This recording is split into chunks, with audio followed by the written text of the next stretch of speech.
Hello, wonderful listeners out there. I hope you're doing well on a midday portion of the early game, getting you through the week. Now we turn our attention to the Vanderbilt Commodores, those nasty, smelly Commodores that'll come to town this weekend as South Carolina looks to get back above 500, but maybe that's not the big sporting news of last evening that we open up with this morning. Some fantastic, absolutely fantastic Major League Baseball last night. If you were an Atlanta Braves fan, if you're a Milwaukee Brewers fan, you probably have already turned the channel and you don't know what I'm saying now.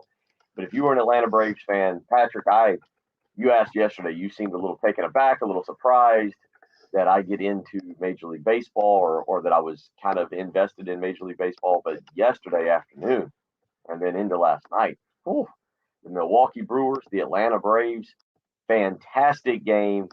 Freddie Freeman with the eighth inning, bottom of the eighth inning, home run to knock out Josh Hader and the Milwaukee Brewers. Will Smith comes in and gets the save in the ninth inning, and the Atlanta Braves go on to the National League Championship Series as a fantastic game, absolutely fantastic game last night. They'll face the winner of the Giants and the Dodgers. The Dodgers thumping the Giants last night 7-2 in the late game. I did not stay up for that. I have a morning show to do, and I figured I'd already seen the Braves win. I'd watched hockey. I'd watched college football. Patrick, it was actually a great Tuesday night in terms of sports. But you're not into the baseball playoffs at this point. You've moved up. Baseball's done for you. I have watched zero pitches of Zero. baseball. Zero. Maybe in passing if it was on a TV at a bar or my roommate was watching it, but no, I paid no attention. I've come to the conclusion there's nothing that can make me watch playoff baseball this year.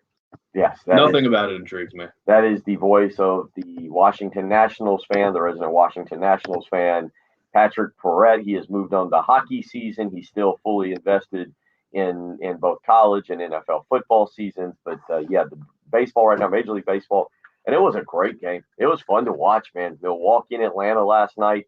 I got fully involved in it, and by that I meant I sat quietly on the couch, relaxed, had dinner, and watched the game. When I say fully involved, there was no yelling at the television. When the controversial, non-reviewed, what do we want to call it, foul ball? There was a ball. There was a foul ball last night, Patrick, that the catcher caught and dropped, and the third baseman, I think it was the third baseman, came running over, and it clearly hit the ground, kind of bounced into his glove. The umpires missed the call and said that he was out despite replay showing the ball had clearly bounced right in front of his glove. There's nothing they can do about that. Nothing they can do. Foul ball or line outs, foul Who ball. benefited the Braves? The Brewers did.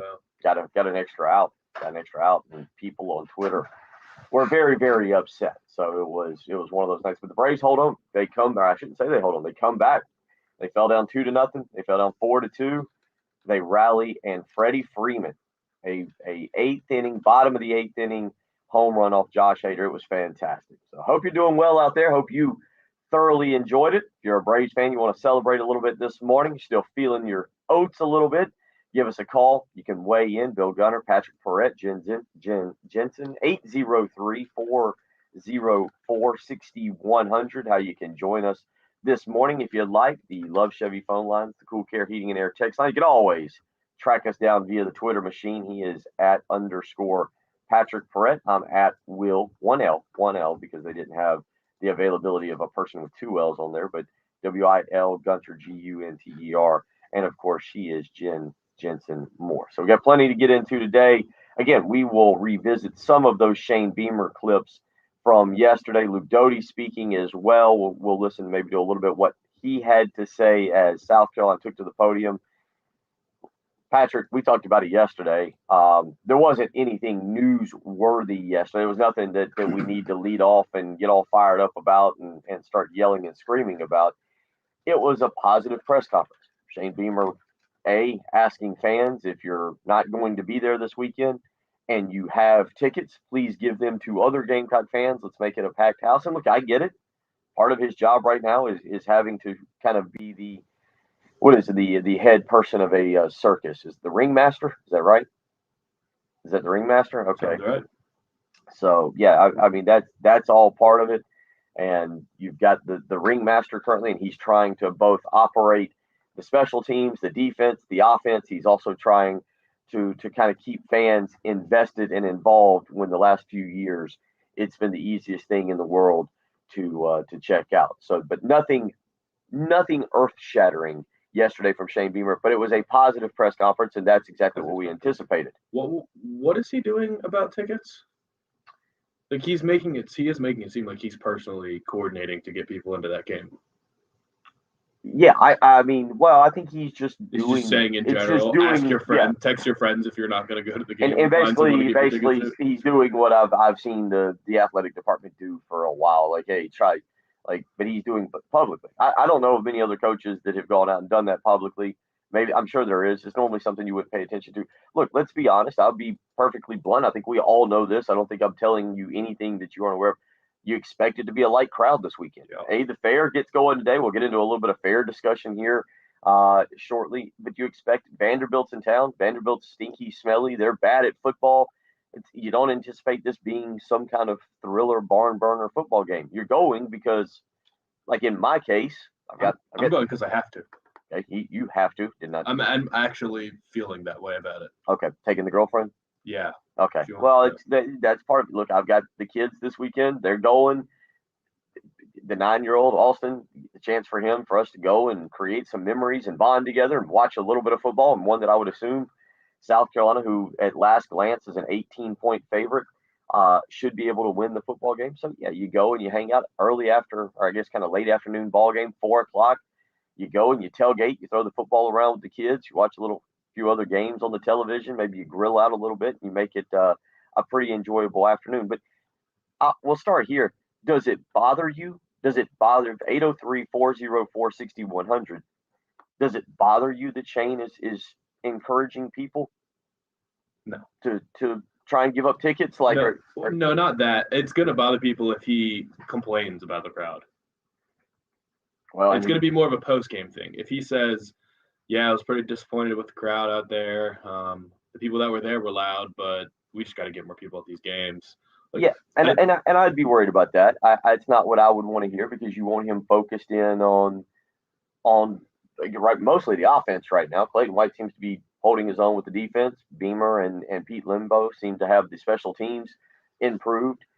You'd want him to say, yeah, after the game. But we'll see. We'll see. Again, Shane doing a lot of different things, but certainly getting fans into the stands is look. It's across college football. I know you're seeing certain games. I saw yesterday. Tennessee is sold out for the first time since 2017 against Georgia for their game Saturday night against Mississippi. I was watching certain games over the weekend. Iowa, Penn State was a great crowd. Obviously, Texas A&M and Alabama was a fantastic crowd. But you look across college football. I've seen the team in the Upstate. They've had trouble getting people into the stands as well. It's just kind of where college football is at. As we talked about, a lot of people are realizing a little bit nicer, a little bit easier. Sit at home, enjoy multiple televisions, no line at the restroom, an all-you-can-eat refrigerator that you just pop open, and who knows what's in there where you might be able to enjoy stuff. So certainly it makes a lot of sense. 803-404-6100, how you can join us this morning. Anonymous texter weighs in. That was the first home run, talking about the Freeman home run that Hader's given up to a left-hand hitter all year. Braves need to re-sign Freddie. Patrick, Did Josh Hader blow it? I mean, he gave up a home run in the bottom of the 8th inning to Freddie Freeman because he tie ball game in the wild card against the Nationals 2 years ago. He also did the same thing and literally blew the game. And all I heard was that he's awesome. And then I don't pay attention to baseball, so I assume that he's still awesome by that text. I guess he's not a clutch closer. I mean, he's the Clayton Kershaw of closers. It was best against best. And as Atlanta Braves fans, is Freddie Freeman the best? He's not the best player in the Braves anymore, is he? I'd go, yeah. I mean, Ronald Acuna's out. He was the second best player in the Braves. I mean, I would say Freeman's fans. I mean, Braves fans. I just assumed he was in the exact same position that Ryan Zimmerman was. Like, still good, solid, can get you some hits, but I didn't know that he was still. I don't know if he's best, but I would. It's again, it's elite against elite. He's still Freeman is fantastic. I thought he was an old man now. And last night absolutely comes through in the clutch off of a really good close. I was looking to see. I can't remember if it was Hader was 34 out of 35 or 35 out of 36 in terms of save attempts, and had been just absolutely unbelievable. But Freddie gets the best of him last night, and again, it was a great game, absolutely great game to be at and be a part of. So I wasn't there, but to watch it on television, it was exciting. So if you want to weigh in on that, 31 home runs, 404 6100. What you got on Freeman? 31 home runs this year. I told you, still good. What is his age? You said 32. I thought he was like 36. There you go. No, not that old. Not that old. So we'll see. We'll see. We'll continue on. 803-404-6100 is how you can join us this way this morning. Appreciate all the text messages coming in. Love all you guys. You're all so sweet and friendly and just enjoyable to be around. It's glad to be back here in studio with you. We got plenty to go this morning, plenty to catch up with. We'll take a look at the weekend, go over some of the Vegas spreads. If you want to weigh in, again, 803-404-6100, how you can join us this week, this morning here on the early game. The live stream is up and going. You can get in touch with us that way as well. Our buddy Richard Maddox weighing in on the text message line. Maybe we'll get to his. If not, who cares? It doesn't matter. That's all right. 803-404-6100. You're listening to the early game on 107.5 The Game.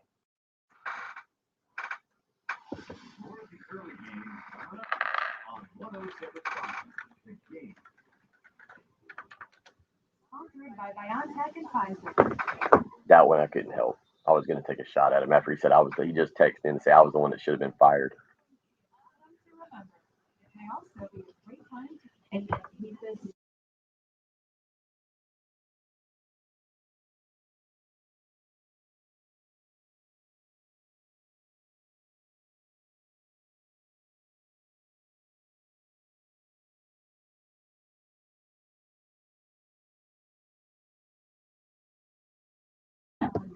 Good morning, so keep it that way. And no need to slow down. And I need to see what all we got, even if it takes a minute.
Science, a foundation repair. What time is Oscar Dump coming into Georgia? 6:50, I think. And at night? Yeah. All right. Tell you what. Let me do this while I'm here with you. Send me. You're on mute. No. You know me. Here, come help me. Come help me do this thing real quick so I can toy with everything. So I'm gonna create some this evening. I'm gonna create some banners that you could be able to. That you'd be able to maybe if you want to call something. Oh wait, what'd you do? It says that account exists. Try login. Copy and paste that into login.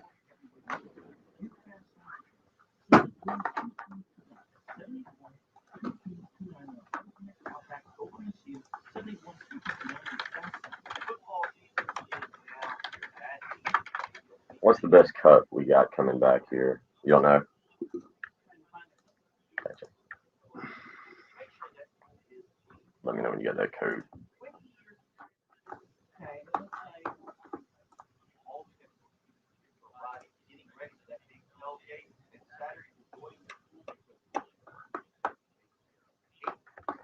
Okay. Okay. See what you can get. No rush.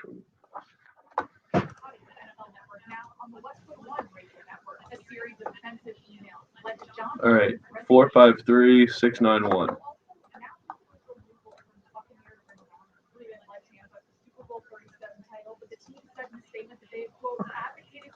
All right, I'm gonna pop out of this other one and get myself into this one.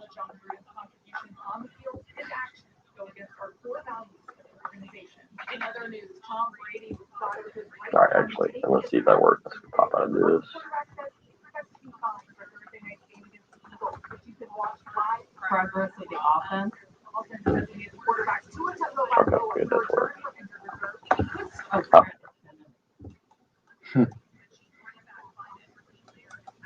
Yeah, I mean, to get us through this first hour, I'm not opposed to playing. That's why I don't like Dave. I see now what Tim did. I guess Tim would go in and cut up. Yeah, I'd either pull cut, like he would cut them up, or he'd say, what to cut up, or I would pull cut, So. And I'll admit, I think short stuff's better, but.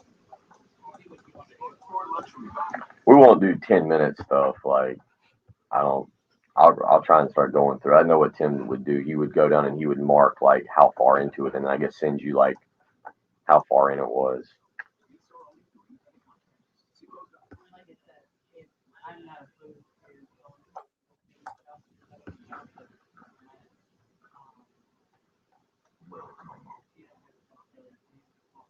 yeah, it looks like everything he has. And Just give me the what is. I tell you what, there's not much you can do. Like you said, if you at least see the clips of the cuts. Does it have any labels next to it?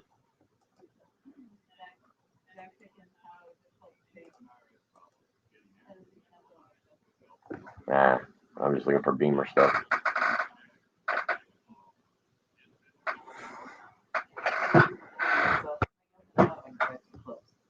Okay.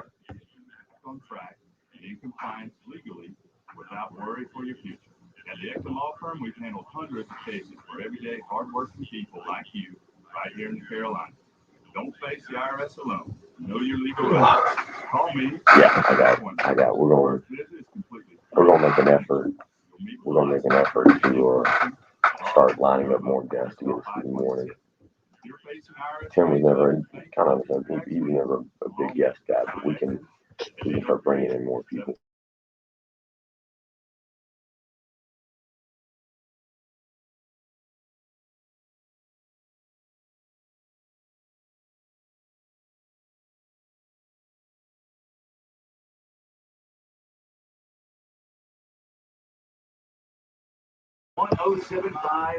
So we have a ton of time right now. Yeah. Hey, let's just that 10-minute clip of Beamer. Be ready. I'm gonna call for that here. Just let them listen to a little bit of that on the offense and everything. Okay. We'll just kind of let it go. All right. Matter of fact, I'll probably go to Gamecock Larry here, and then we'll call for the Beamer clip.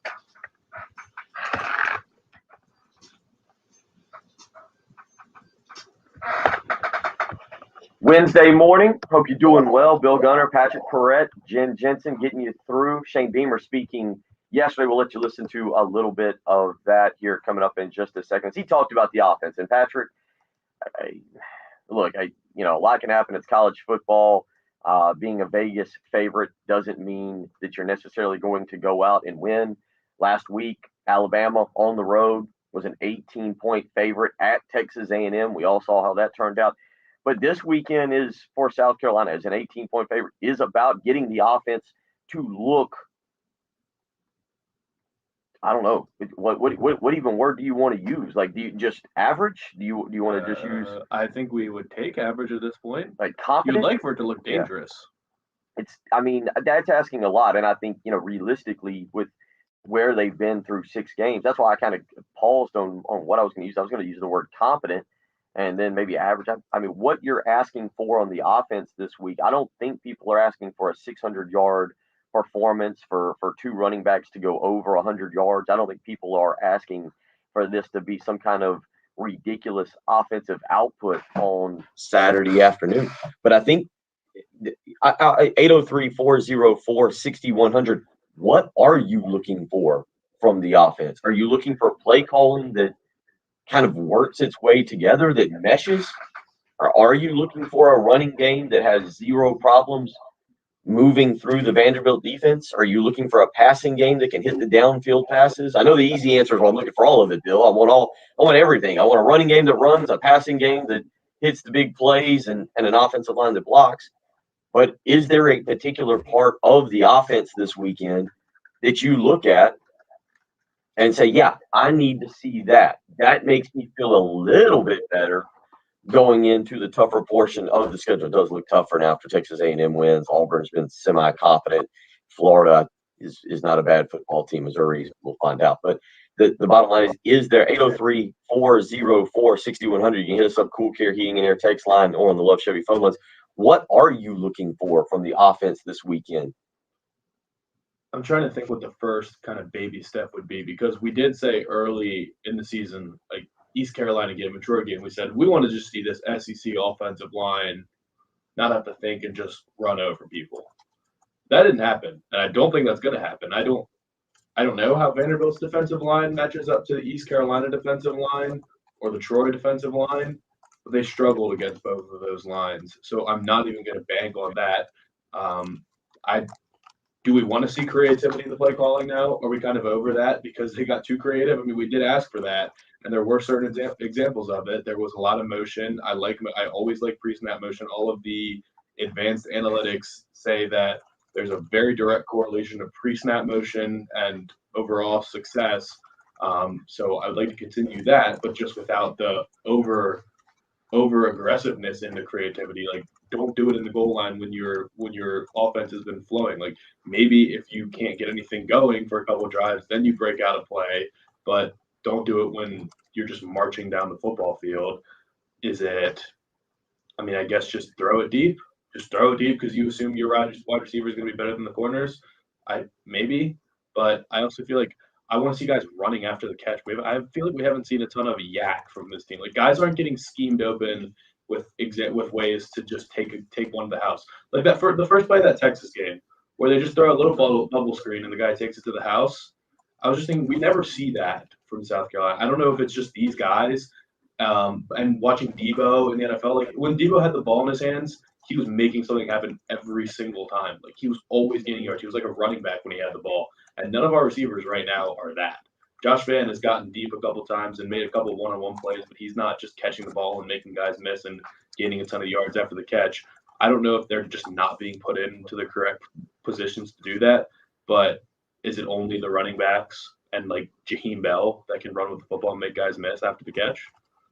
It's a good question. And you make it, I kind of was thinking about it. We did see early on, we knew teams were stacking the box on South Carolina, and they were able to hit a few deep passes.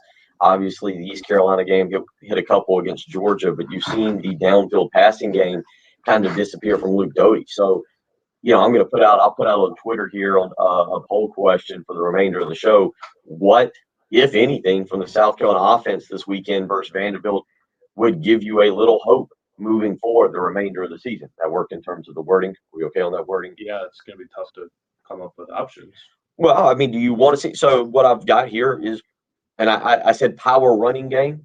Like, if you see them come out and line up in the I formation, we saw it last week. So now I know that it's in the playbook.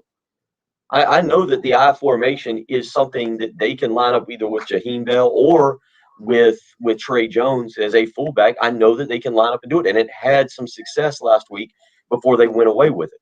Is it, as you just mentioned, a downfield passing game that involves wide receivers both making getting yardage after the catch? Does it involve guys just getting open downfield and Luke Doty showing accuracy? One thing that we've not talked about, Luke Doty, the past two games, both the Troy and the Tennessee game, he's talked about it and admitted it yesterday, he's been bad in the first quarter. His accuracy has been very bad. Yeah.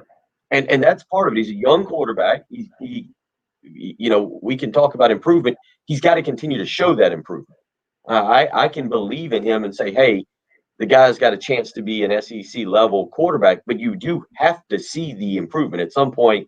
You've got to see him taking steps. One of those steps is coming out of the gate on Saturday and being confident early in the passing game and not having high throws or missing open receivers. What was his? I'm trying to think of if I can remember what his first pass attempts were, but that is also on the offense coordinator to make it easy. Give him an easy pass. Like Texas, young quarterback, Casey Thompson, first play. Second time we reference it. First play, bubble screen, take it to the house. How much confidence does that give a quarterback when you just make the most routine pass you could possibly make, snap it and throw it to your left, and he takes it to the house? Like that gives a quarterback confidence. You just see it completed. It's like shooting a free throw in a basketball game and just seeing a ball go through the hoop gives you confidence. Give him easy targets.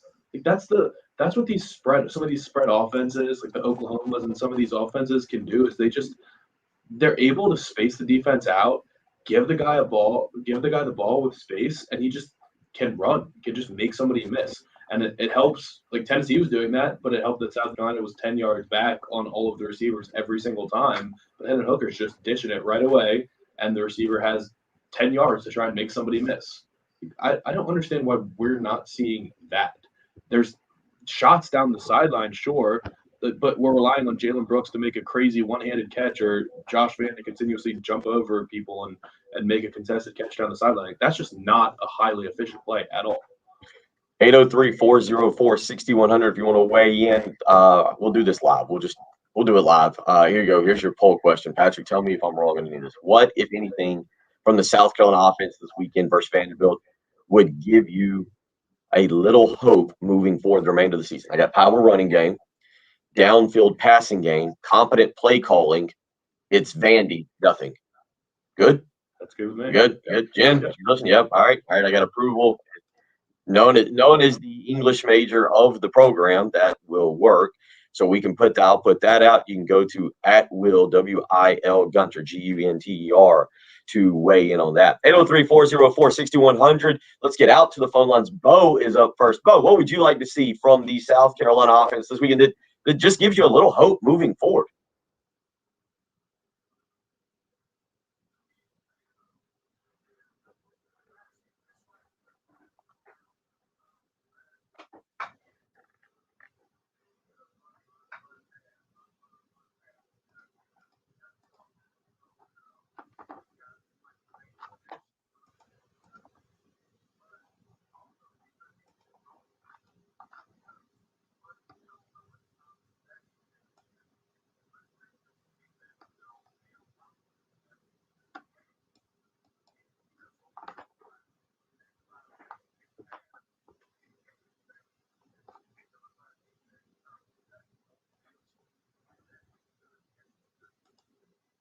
That's a good point. I don't think, Patrick, we'll look it up. I don't think time of possession is a massive deal right now. Not like it's been in years past, Bo.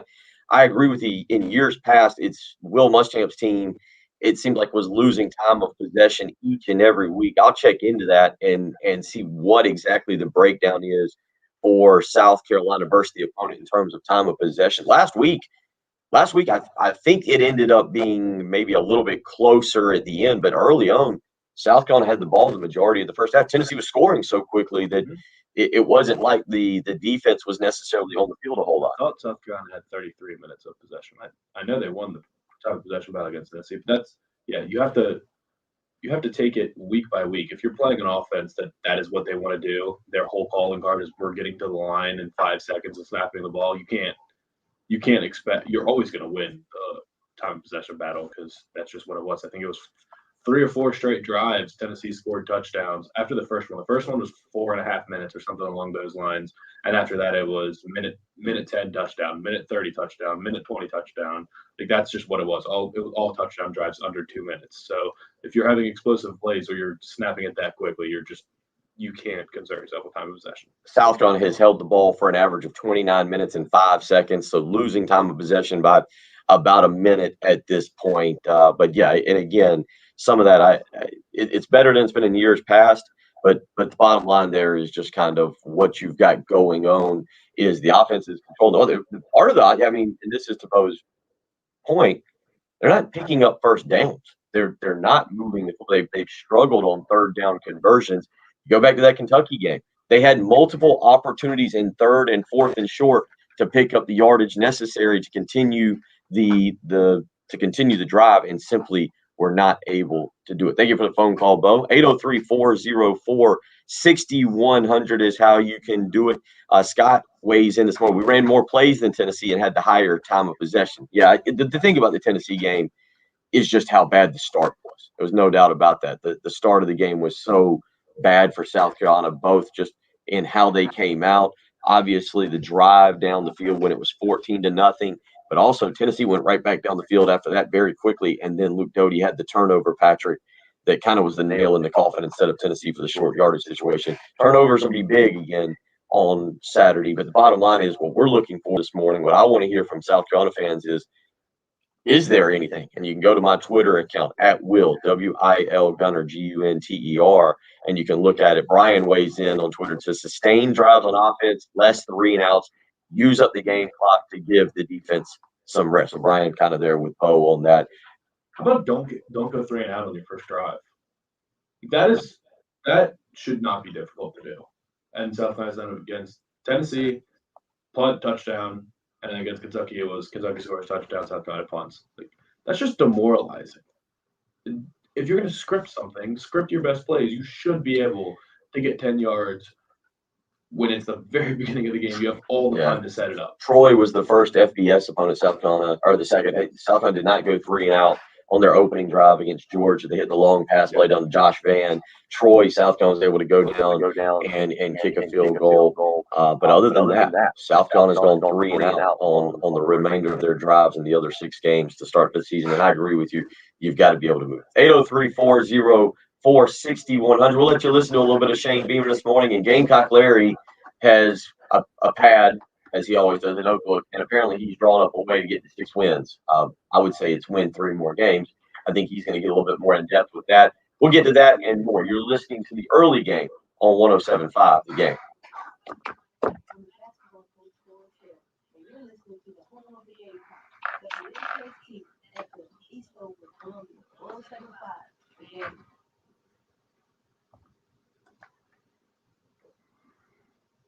Shepherd's Glass Traffic Center, Shepherd's Glass, the true of quality, shepherd'sglass.com. Still no accidents, and that's great news. Not looking for Let's see how many text messages. Oh, Ray stopped at 12:18 yesterday. This poor Ray guy has no life. Like, Did he stop texting? yeah, I'm gonna tell y'all probably heard this. We got Ray Griffith and Bowman. My man has I do really feel bad for him because one, I've learned as I get older, I really, really do not like talking on the phone. But I also kind of am starting to zone out on text messages. You get me for like 4 or 5, and it better be relevant, important text messages. And this guy sends in like 20 per day. Thank you so much. Yesterday, or what's today? Today's Wednesday. Monday, when I was doing Heath show, Heath responded. Yeah, you could have sent me a book. Heath responds to him. But he responded to Heath and was like, "Look, man." He said, "I would reply," or the guy Ray said, "I wouldn't reply today either when facts are presented." He said, "You sent me 19 texts today, man. I'd have to write a magazine article just to reply to you." I feel bad. By literally 100 plus other texters. A little busy over here. And his response was, "I understand. I'd rather you write a book. Love you, Heath. Just have to give you and the Cock fans hell. Love your show. One day they might win a championship again, just not in football." Even then, like, even people that I want to mess with, like, I've got like 4 in me at most. Are we still having Facebook? Yeah, we are. Yeah. So that's right. So we needed to log into Facebook, you think, to... Yeah, we'll have to log into Facebook. I don't know how to do it.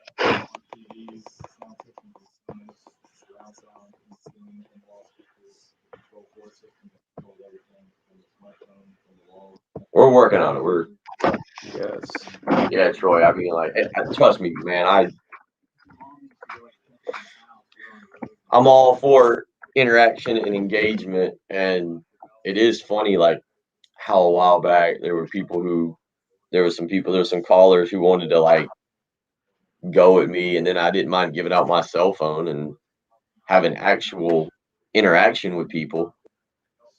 And it's funny how like when you actually kind of talk to them, it changes everything.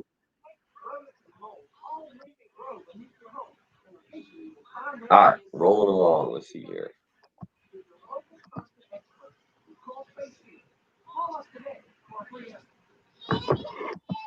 Yeah, I really didn't think about anything until about 10 o'clock last night. By then, it was too late to like line somebody for the 8 o'clock hour. Yeah. But I really started thinking about like I should have gotten somebody.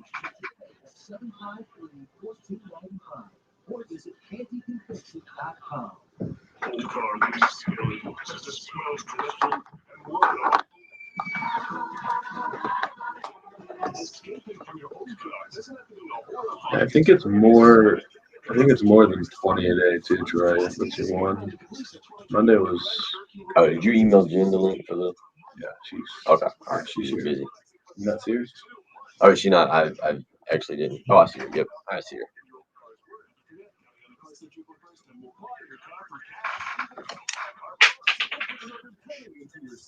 Hey, can you help me with this real quick? Since apparently, where'd that? You see it? I just broke a mic because high quality back in here.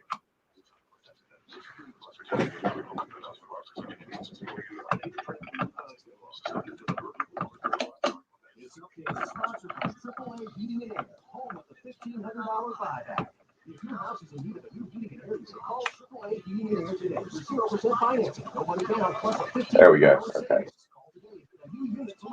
It's not the most confident, but that'll work. Not like It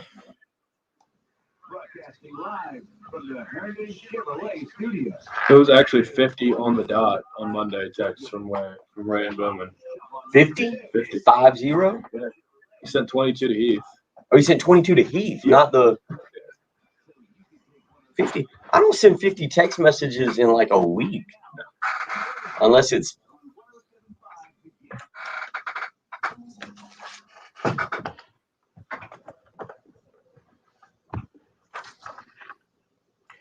(803-404-6100). That's how you can call us this morning and give us a hot take. You can certainly weigh in. Right now, talking about the South Carolina offense. And the question is simple. South Carolina is a favorite this weekend.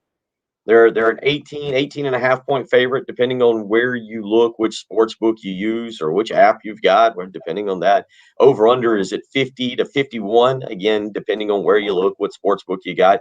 So you can call in and weigh in on that. We're talking about the offense. The poll question this morning, what, if anything, from the South Carolina offense this weekend versus Vanderbilt would give you a little hope moving forward the remainder of the season? You got 4 options here, and trying to be honest about it. Power running game, downfield passing game, competent play calling. It's Vanderbilt. Nothing. So far, just under 50 votes in. Competent play calling leading the way, 39.5%. Second on the list, it's Vanderbilt. Nothing. And that is going to be part of it. I'm realistic about that. Look, Vanderbilt's not good at football. They're struggling. Clark Lee's first year, this is a team who has not scored a point in SEC play. Now, mind you, they have played Florida and Georgia, the best 2 teams in the East. Well, I'd say the best 2 teams, 2 of the 3 best teams in the East. They've been outscored 104-0. They also got beat by East Tennessee State. So Vanderbilt has got issues. So I do understand some of you who, if you're being honest, say, hey, it's Vanderbilt. Nothing's really going to be impressive. But to our point, Patrick, Troy, probably a better defense than Vanderbilt. You still didn't do a ton against them. You had 2 touchdowns, one of which was a defensive score, and you had 3 field goals. So you would think something offensively would give you a little bit of encouragement or a little bit of hope. I don't know. I think you might have. I mean, you're definitely going to have to get in. You have to get in the 30s for people to feel any sort of joy. 28-0 against Vanderbilt. I guess that would probably make the shutout would be huge. The shutout adds a factor of happiness to anything. But if it's 28-10 and you cover the spread, but I mean You didn't throttle them. You didn't crush them. You didn't break their will or anything like that. I just the only way you're grading on a curve. So the only way that people are going to be satisfied with the offense against Vandy is if it is just pure and total domination, and it's like basically what Tennessee did to you. If it's 28-0 at the end of the first quarter, and the offense is just humming and marching down the field and big plays here and long drives there, then you'll feel happy. But I'm more than likely going to vote. I haven't voted yet, but I will probably vote for the nothing against Vandy. Okay, yeah, and anonymous texter weighs in and says it's Vanderbilt. I get and I do get that point, but I do think there are things you can see this weekend, and maybe it is competent play calling, just seeing plays that go hand in hand, something of that nature that end up helping. So we'll see here if there's anything that's out there. 803-404-6100, how you can weigh in this morning. Back out to the Love Chevy phone lines. Gamecock Larry has waited patiently. Larry, how you doing this morning?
Thank you for the phone call. Could be worse. We could be Alabama. We could be Alabama. Yeah, that wouldn't miss the mark on that one.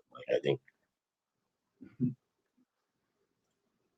Yeah, the Clemson one I get that one. The Alabama thing. Now Florida State might be turning it around. We'll take a bigger look at hour number 2 at college football. We talked a little bit about the weekend that will be yesterday and kind of went through the schedule. But Florida State with a big win last week up in Chapel Hill, knocking off North Carolina.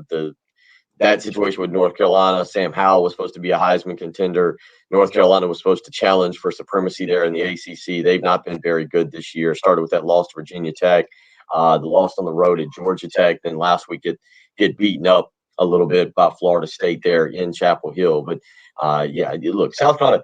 To be clear, South Carolina has to get past this weekend. They've got to win the game. But Vanderbilt right now is kind of on another level of being bad. I get it. Some people want to say, well, what happens if they lose? Well, I'll tell you what happens.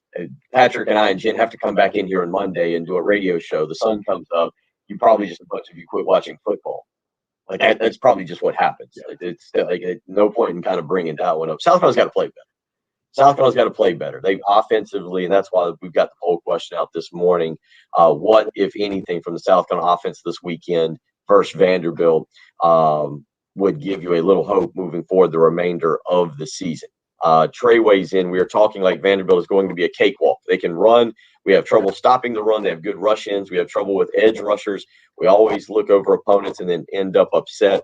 We're not in a spot to overlook anyone. And Trey, I kind of agree with you. South Carolina, the players, by the way, need to be alert. They need to be. We, as 6 a.m. radio host, we can overlook them. Gamecock Larry, as he can overlook them for Texas A&M. But you would expect Shane Beamer and the team to be confident and be ready to go, right? Yeah, I'm looking at the stats. I mean, can Vanderbilt run the ball? Not really. They're 12th in the SEC in front of only LSU and Mississippi State, who don't really run the ball. Mississippi State doesn't. LSU's been bad. So South Carolina's rushing attack is better than Vanderbilt's? In yards per game, yes, Okay. by 13 yards. Vanderbilt's averaging 113 yards a game on the ground. So there, if you're looking for a little bit of hope, again, there's actually nothing they do well. They're pretty much the worst in the SEC at every single stat. So that if you're looking for a little bit of hope this morning, you've got that going for you there. South Carolina actually ahead of Vanderbilt in rushing statistics. 803-404-6100. Need to remind you, you can always give a hot take on this program. You can also do it 24 hours a day, 7 days a week. Our Twin Peaks Hot Take Hotline. 803-978-6654. If you forget you made you wanted to make a hot take during our program, or you forgot to give one to Heath and you want to call at 8 p.m. tonight, or maybe you had a hot take last night after Freddie Freeman's home run, that 24 hours a day, 7 days a week, Twin Peaks Hot Take Hotline is always there for you. 803-978-6654. It gives you a chance to speak your mind whenever you feel like it. Sponsored by Twin Peaks. For the men who never settle, go see him down in the Vista at 600 Gervais Street. Let's get out to the Love Chevy phone lines one more time. Keith wants to weigh in. Keith, how are you doing this morning? What's on your mind?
It isn't.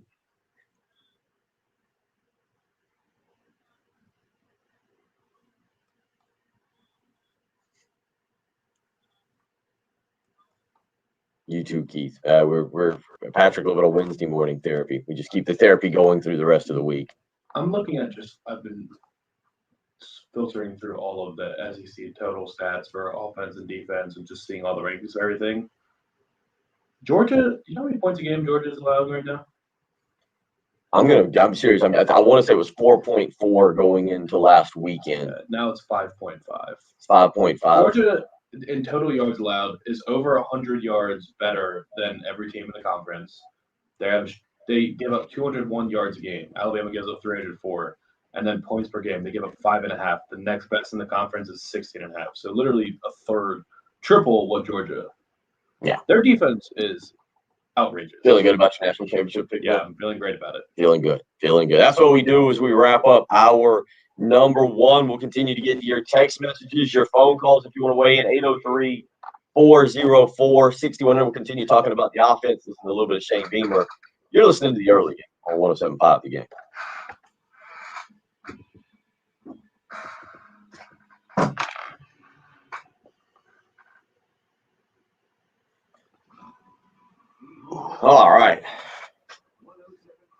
just so. A lot of interaction though.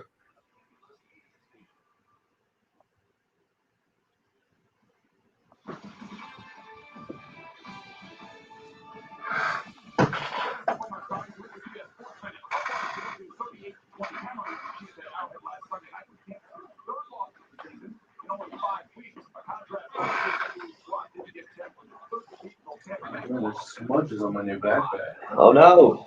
Where'd you get that backpack? Okay. Fancy. Very fancy. Fancy. Waterproof.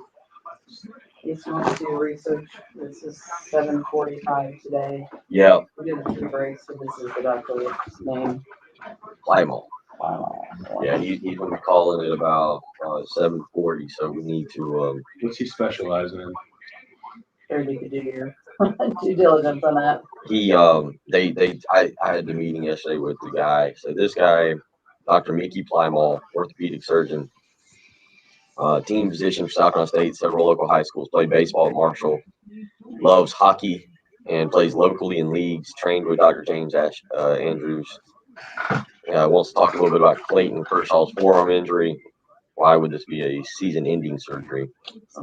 And then I need to mention their black and blue walk-in clinic for acute athletic injuries during the football season. No appointments necessary this Saturday.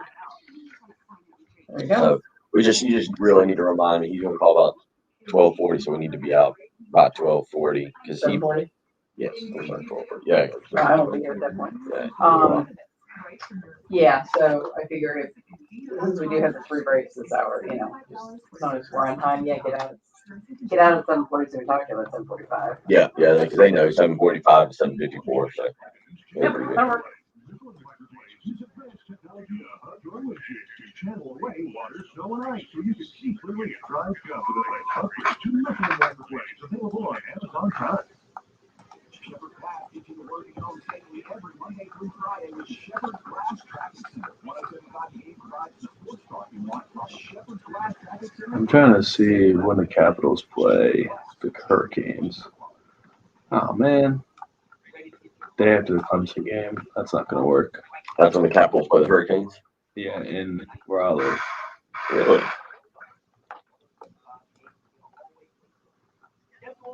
They also play March 18th, Friday, March 18th. It's not really gonna work either.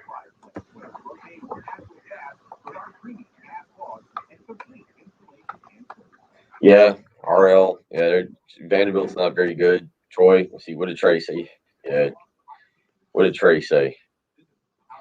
Craig, I haven't heard anything definitive on Satterfield. A lot of people have things that they're saying stuff.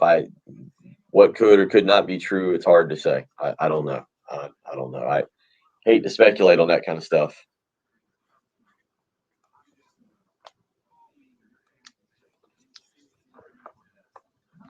The Predators are on the road the whole time I'll be in Nashville.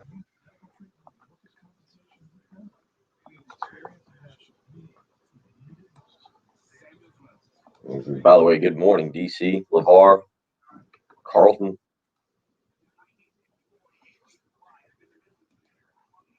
Yeah, we got to get the Facebook thing fixed.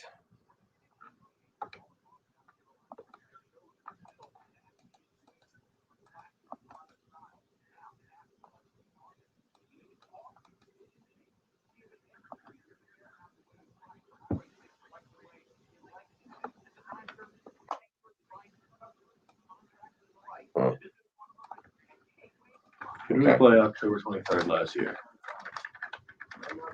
October 23rd last year? Yeah. Seems like about the Vanderbilt game.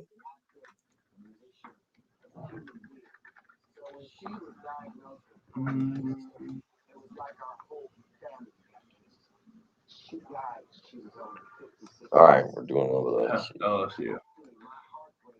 Travis from Sumter hasn't texted since he said the Gamecocks win by a field goal by Parker White on October 23rd, 2020. Nice. South Carolina lost 52-24. And then he just said, don't forget, they're coming to our house. We'll pull off the win. Maybe by 10 or so. That's sad. We'll pull off the win. Actually, Jen does. What? Facebook. Is the Facebook? Hey, you know the Facebook for the 1075 The Game page. You know the Facebook login and password, don't you? And log in, whatever the email is, and the login for the 1075 The Game Facebook page. You used to get on it and edit that stuff. I can't hear you. We'll come back to it. We'll get it in the next break. But if you do know it, I need it. We can fix it. See if you still have that information, because all I gotta do is log in. We're trying to get the stream fixed to go back on Facebook.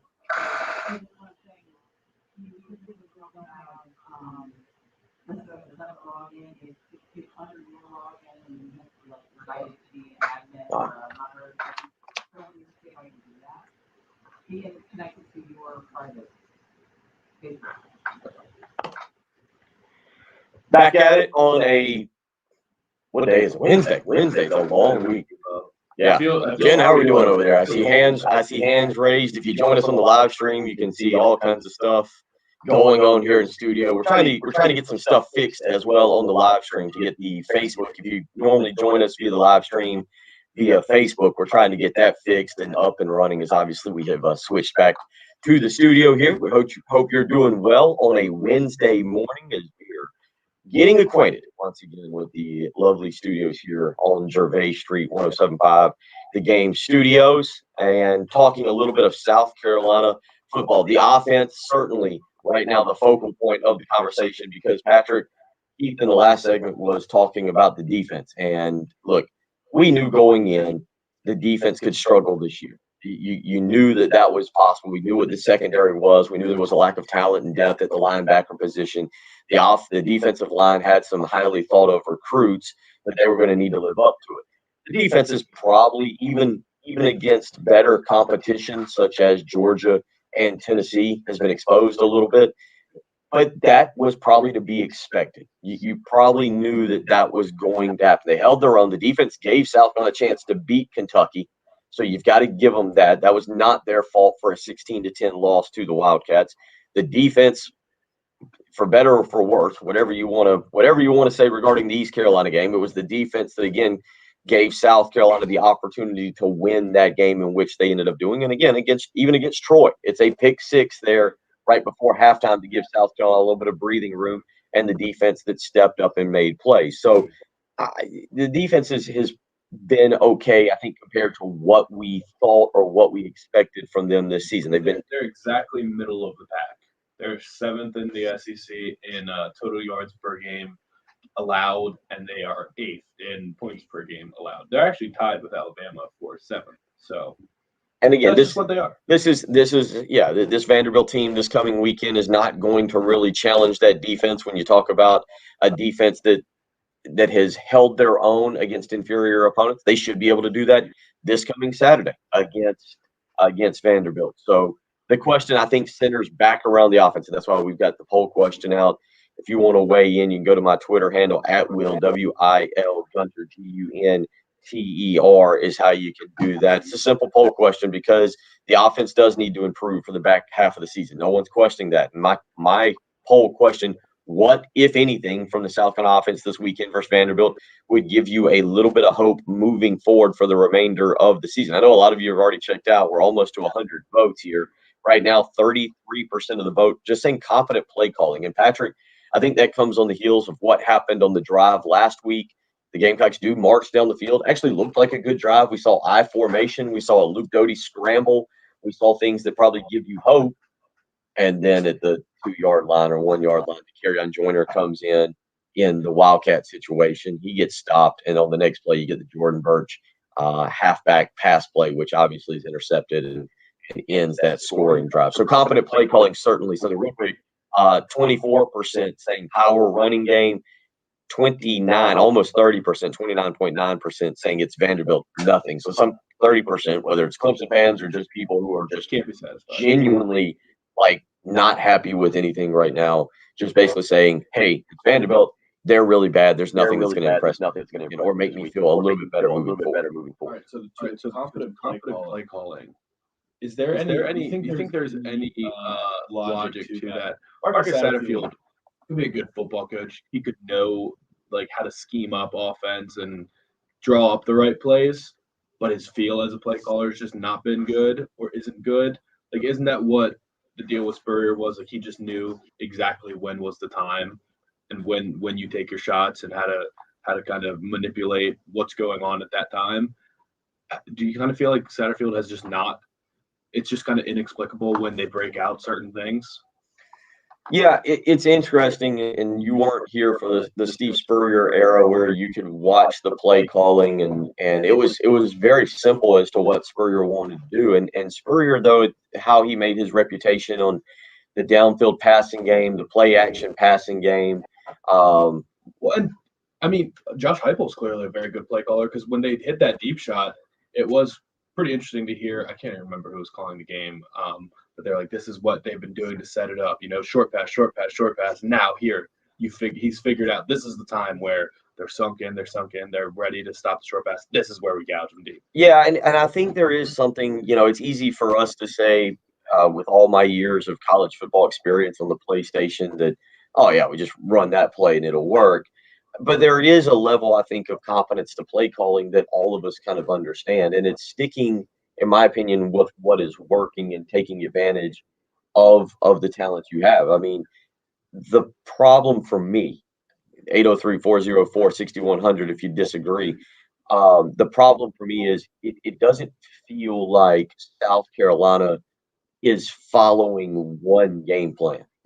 I've kind of joked, and I'm serious, though, that it feels like there's a big play sheet and it's just throw your finger down and say, okay, we're going to try this play on first down, and all right, we're going to try something totally different on second down.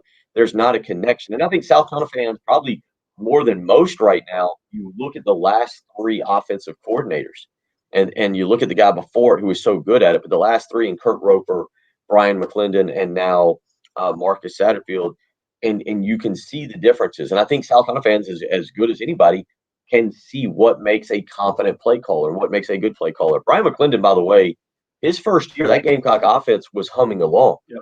And it was humming along at the end. The Florida game, notwithstanding the one that they were up 31-14 down in the swamp, and South Carolina went to some kind of really weird running game and ended up blowing that game. Felipe Franks had that weird play where he dropped the football and ended up making a first down. South Carolina loses 35-31. But it is interesting to see the last three play callers for South Carolina and what they're trying to do. And Richard weighs in, and this is kind of an interesting he says, I think Satterfield is doing the best he can. He hasn't been successful as an offensive coordinator in his career. He's giving us the best of him. It's up to Beamer to make the move for someone else at the end of the season.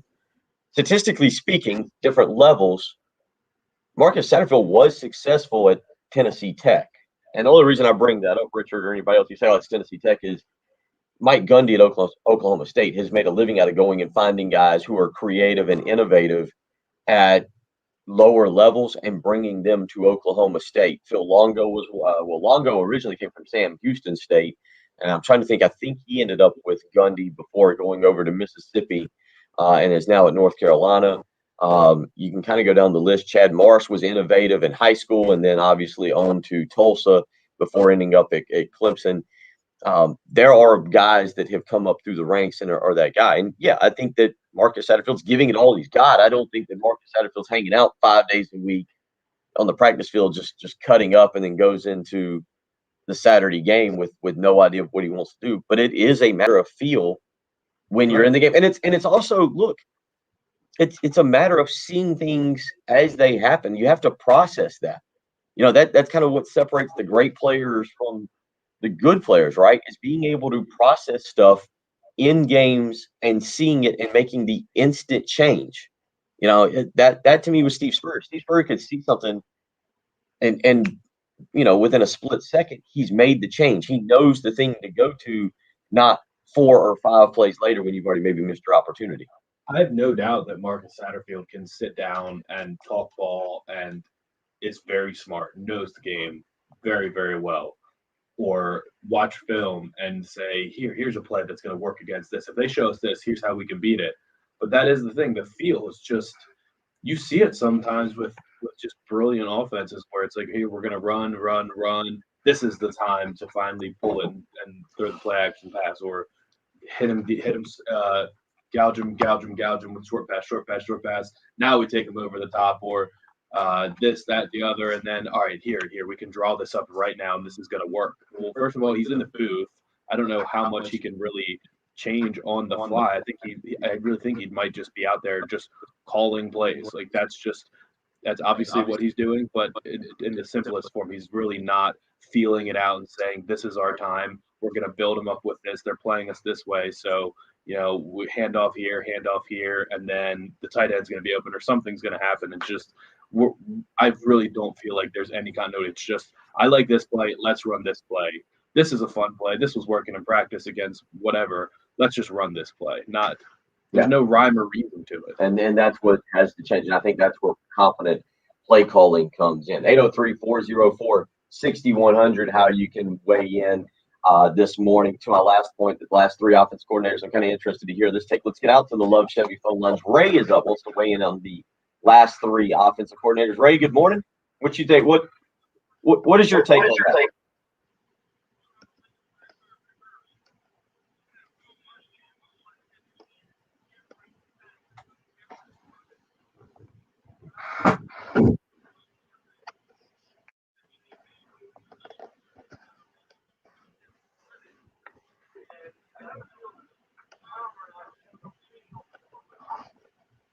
Only the spirit.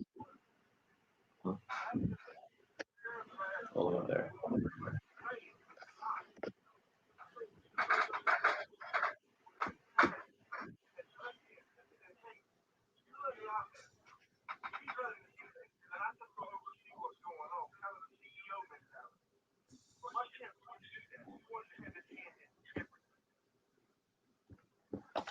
Yeah, and I see where you're going with that, and certainly so. I how much did he have a hand in it? And by that I meant like when you say that, was Muschamp the one that was legitimately calling the plays? Patrick, I don't think he was. Now, did he maybe dictate like, hey, it's 3rd and 6, and I trust my defense to run the football here? Obviously, did he make the calls at midfield about whether they were going for it or not? Yeah, I'm with you on that. But I don't think Will Muschamp was on the headset necessarily saying, okay, we need to do this, or this is the play we need to run. As an offensive coordinator, you still got to take a little bit of responsibility and say, okay, this is what we are running play after play after play. And you got to understand down and distance and getting ahead of the chains. And we talked a little bit about it with Perry Orth yesterday, who is now the offensive coordinator at I was going to say play caller, but he's now the offensive coordinator at AC4. And there is an art to it. There's a feel to it. It's something, I'll be honest, I wish we could all go and experience, because it moves so quickly, right? Like I think we all kind of take it for granted. Like oh, I can go do that. I can call plays. But again, first down, 1st and 10, you got your play. You say, all right, I see the defense. Play's over. You got 40 seconds to snap the ball. So that's 40 seconds to snap the ball, not to get the play in. You've got to be able to, if you get sacked and now it's 2nd and 14, if you pick up 8 yards and it's now 2nd and 2, you have to have an idea of what you're about to run, but you got to be able to adjust on the fly. It's a fascinating part of sports that personally I would love to try for a game like at a decent level to see just how difficult it is. Because I do think as fans sometimes look at play call and be like, I can do that. I could go out and call plays left and right and have it just motoring down the field with no problem. There is more to it than just that. I think it's an art form ultimately where you're just – that's why I think sacks are so demoralizing, because I think they have this whole plan, like, here, we're going to do this, and that's going to open up this, and then bang, this is where we finally take our shot and score. But I think they probably have to have a couple plans in their head, like, all right, we're going to run the ball. If we pick up 2 yards, we'll run this play. If we pick up 5 yards, we'll run this play. And you have all these different plays for different different yardages for the first down, but then if you get sacked, it's like, all right, well, this is all out the window. Let's just throw it deep and see what happens. So I don't know. I mean, you have to have a very good understanding of how the defense is trying to play you and how they can be gotten. And just have no doubt how hard of a job it is to do well, but that's kind of the problem in college football. There's so many great offenses and so many people doing it at such a high level, like Lane Kiffin, Steve Sarkisian, Lincoln Riley. They make it look so simple, and it's frustrating when you see a South Carolina team and Josh Heupel with a Tennessee team that's not that talented, making it look so easy to just go out there and score 40 points. Yeah, and that's look. I also think that there's an element right now of upset people this week that did see a first-year head coach with a lot of transfers that had an offense that looked extremely competent. 803-404-6100. Couple people on the Cool Care Heating and Air text line. We'll get to those. We'll get to more phone calls rolling through on a Wednesday morning. Hope you're doing well. You're listening to the early game on 107.5 The Game.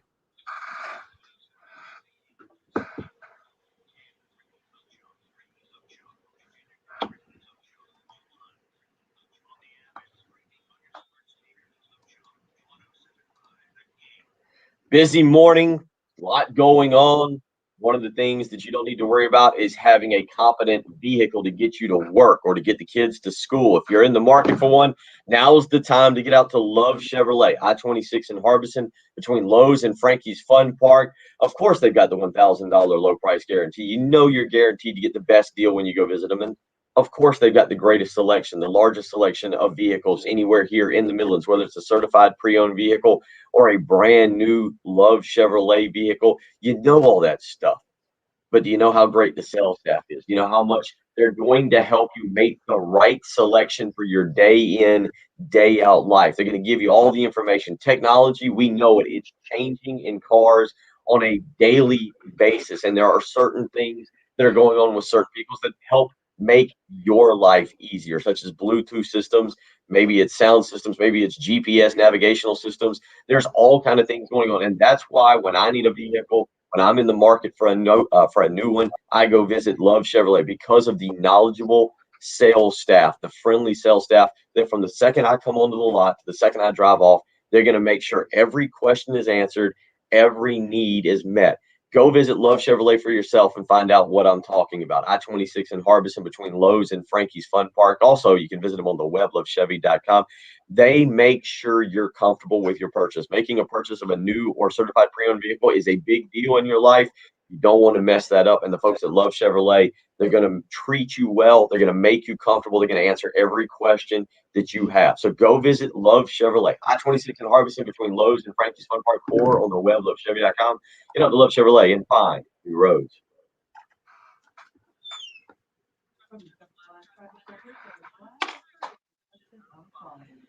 Let's see here. We'll go back to StreamYard. So,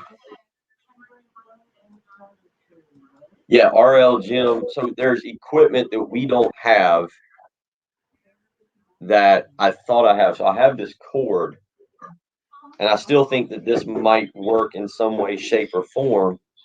But because it goes from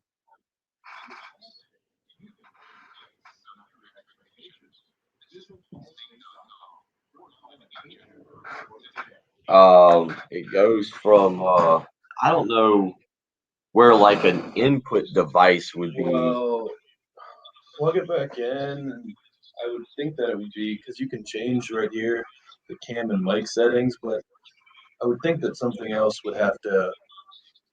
It would have to pop up here, but it's not a microphone, so yeah, the audio is going in. I wonder if there's anything in one of these cases out here that would potentially work. So we're working on it. We're efforting to get the audio back in, but we now don't have the audio.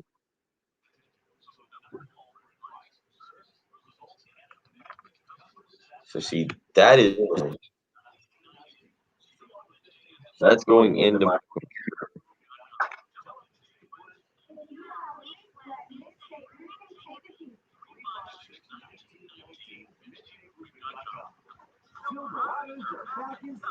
Well, I mean, we want it fixed. None of us are engineers.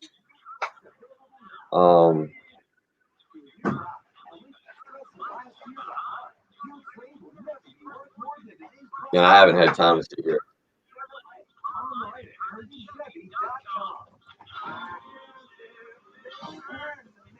But I'm pretty sure that is the right cord. Oh, wait, no, there appears to be a different kind of. Patrick, you see this? This is kind of.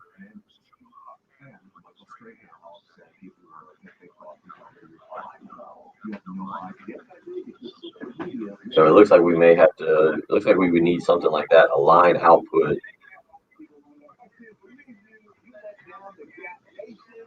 I did find the USB cord with this. Just getting started with Rich Eisen. Listen wherever you get your podcasts. This update is sponsored by AAA Heating and Air. Home of the $1,500 That USB cord is going. To the camera. I just moved it to a different USB for it.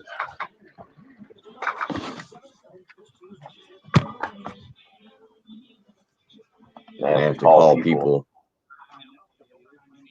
I have to call people that have done this before.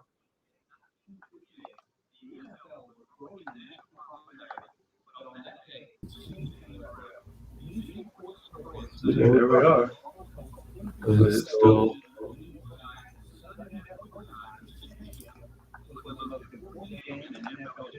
Oops.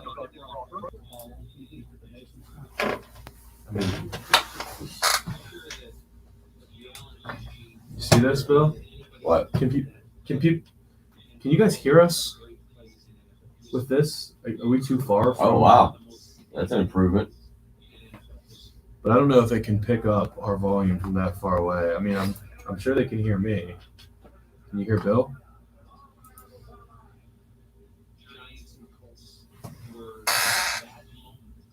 You can hear it, Ariel. You can hear what we're saying right now.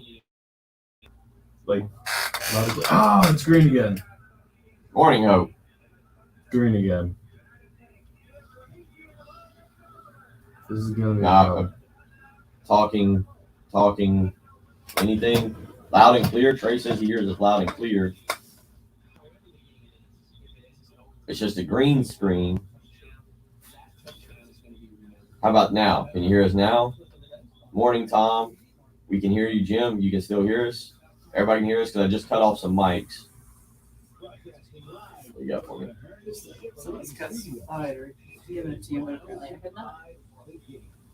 Hey, we'll play number 2. Play 2 coming back. This is just weird. Yes. All right. So the camera, that's picking up audio. So that's at least a. Okay. So we just got a green screen. You can at least still hear us. We have to unplug another one of the USBs somehow.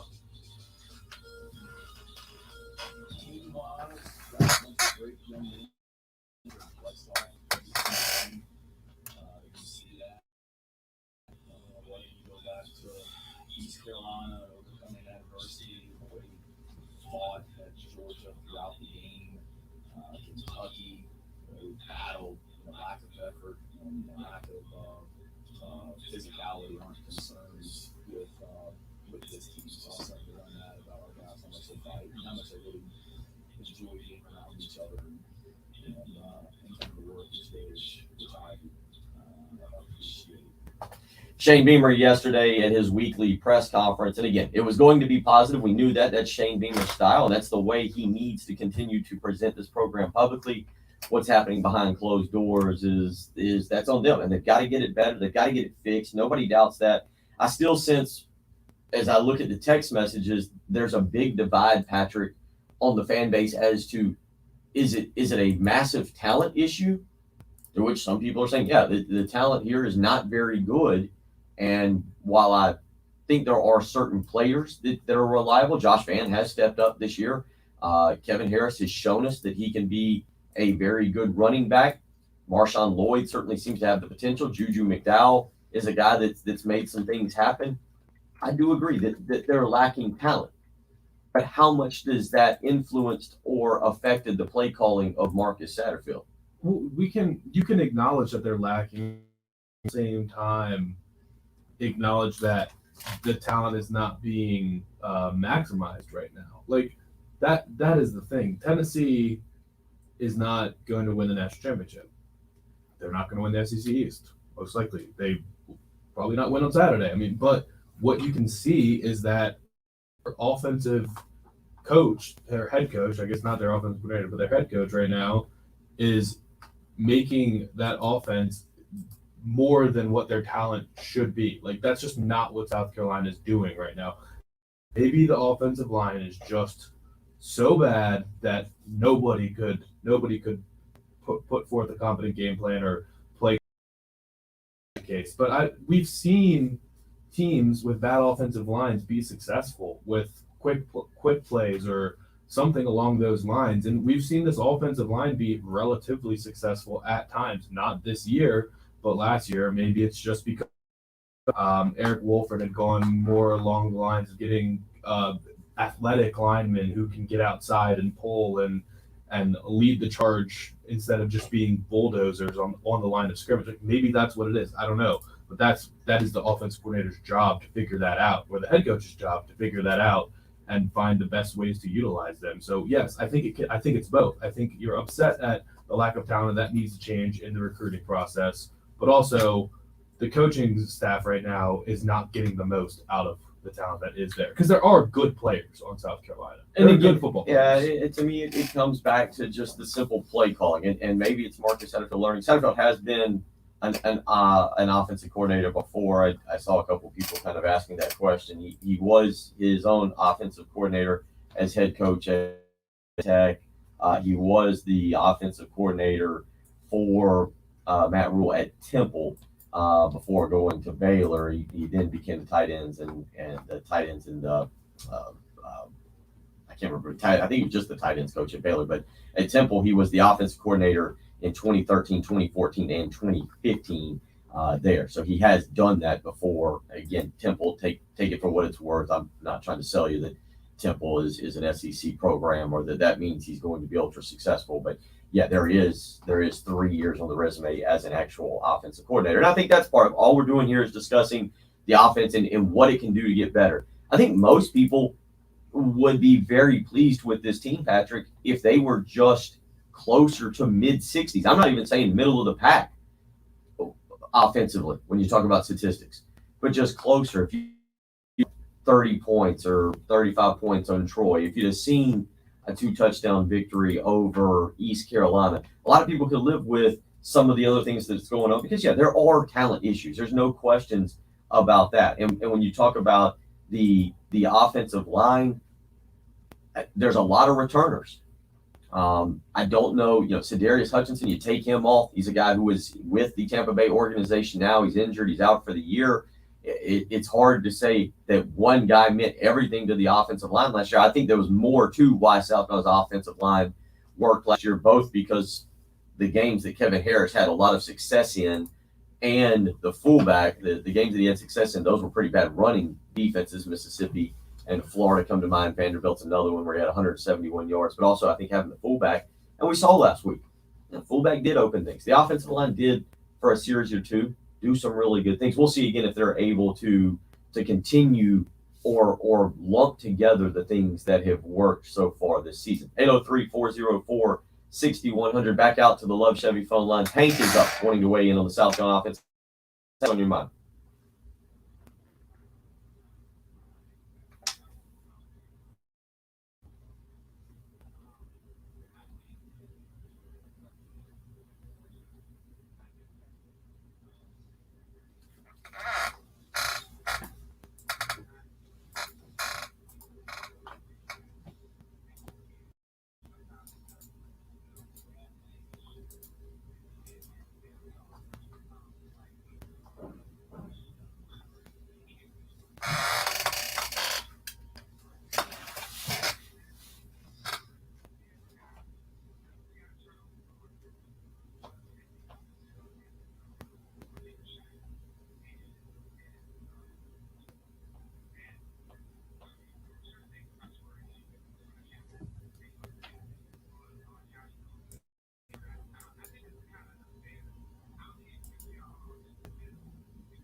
And the question then becomes, and thank you for the phone call, Hank, is how long does that take? How long, what is, because Patrick, you read the text line. Yeah, how long can it be allowed to? Well, I have no problem being patient. Like there's a portion of me, people aren't gonna like this. There's a portion of me that really does believe, and I'm kind of okay with it as frustrating as it can be, that because what people are saying talent wise, that Marcus Satterfield's getting 2 years. That he's going to get 2 full years to show what he can do. It would have to be so bad for him not to get 1 year. And statistically speaking, look at, and I'm okay with that. It's Shane Beamer's plan. I don't know what people probably won't like that answer.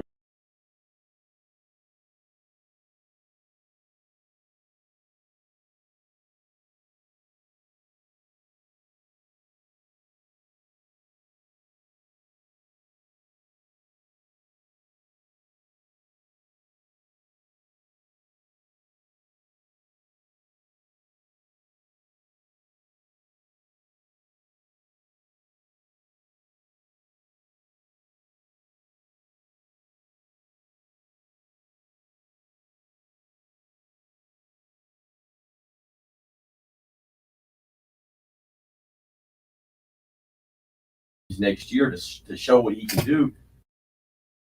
If you're telling me the talent's bad, I think you're on board with that. We got several people that I think would say, yeah, okay, if the talent's that bad, you got to allow him to bring other people in. Landon Sampson is a wide receiver out of Texas that certainly is a huge part of this recruiting class. There's a young man right down the road, Antonio Williams, who at Dutch Fork would be a massive piece to this class in terms of adding a wide receiver who can go out and make plays. Oscar Delp's going to make a decision tonight.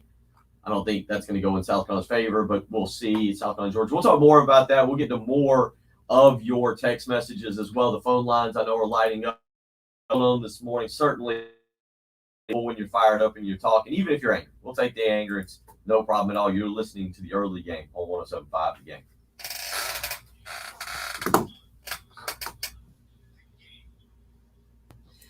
Well, not only being upset and angry at you going, and I mentioned the bad coffee, but I tell you what else can make you upset and slightly angry. Bad carpet, dirty tile, dirty rugs. It doesn't go well. You get grumpy. You take it out on the family pet. Maybe you take it out on your significant other. It's all things like that make you need to call Zero Res. Whether you spell it forwards or backwards, it's the right way to clean. I don't ever get mad at the family because with Zero Res, they come in and clean up all my mess. I know that even when I spill the old pumpkin spice latte, Zero Res is there to take care of me with patented technology that uses high pH electrolyzed water, not harsh chemicals. No sticky, soapy residue will be left behind. It is exactly what Zero Res does. Give them a phone call today. Family will thank you, by the way. 803-262-4020. You can book online, ZeroResColumbia.com. Here's the thing. When you book, you can get 3 rooms of carpet clean for only $119. When you mention my name, Bill Gunner, at 107.5 The Game, you'll get your hallway clean for free, $85 of total savings. So again, right now, 3 rooms of carpet clean for only $119. And when you mention my name, Bill Gunner, at 107.5 The Game, you can get your hallway cleaned for free. That's $75 of savings. You won't be mad at the family members because you've got dirty floors. The cats and the dogs will love you because the carpet and the tile will be clean for them. You get the point. Everybody will be in a good mood, all because you booked an appointment with Zero Res. 803-260 or online, ZeroResColumbia.com. Zero Res. Spell it forward, spell it backwards. It's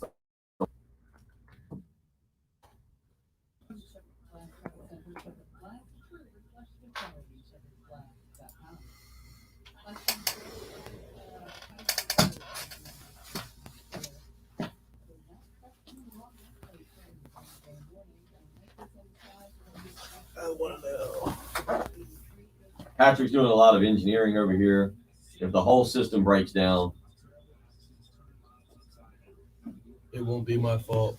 It's all on Patrick. Guys, certain questions we can't answer. We cannot answer certain things. That's all I'm going to say. I can't answer anything right now. Constantly asking or as Wesley Bryant sent me on Twitter. Just keep talking football. Just keep talking. I don't think you guys realize the level of the last about 6 weeks has been.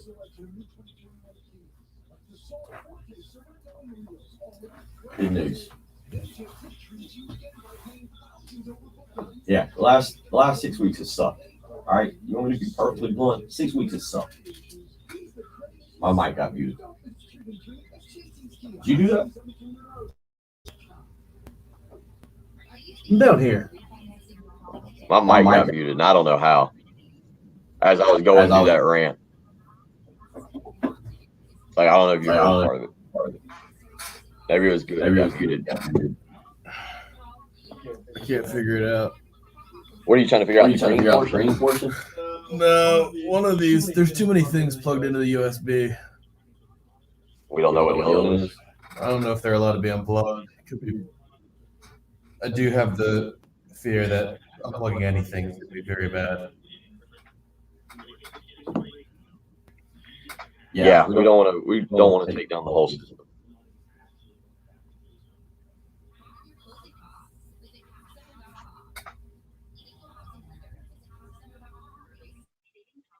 Let's see here.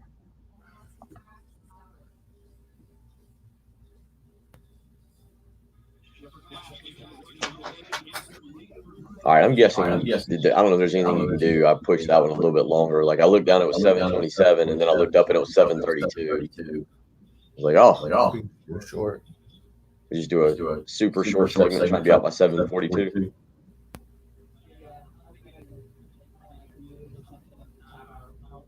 Okay.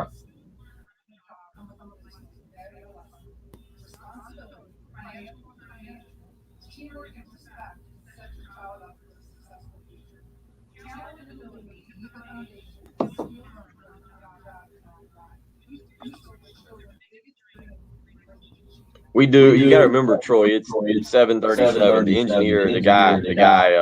He actually set this up. He'll be here. He usually comes in about 8:30. But he's the engineer for all the stations. And I just haven't grabbed him the last 2 days. We hadn't. And it's not really high on his list of priorities. Yeah, it's not really high on his list of priorities. There's also that.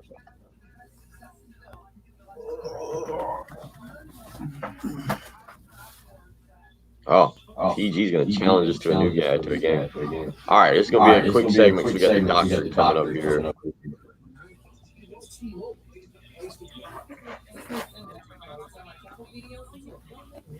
Yeah, the engineer echoing now. Yeah, Patrick was on the floor. I should have moved the camera.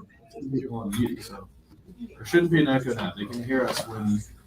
Oh, because they're picking up through that. I see what you're doing. That's why. But I don't want it to be green because it's going to be green because there's not enough power going to it, and then pretty soon it's going to turn off, and then I have to just unplug the USB, plug it back in. That's going to turn green again, and then round and around we go.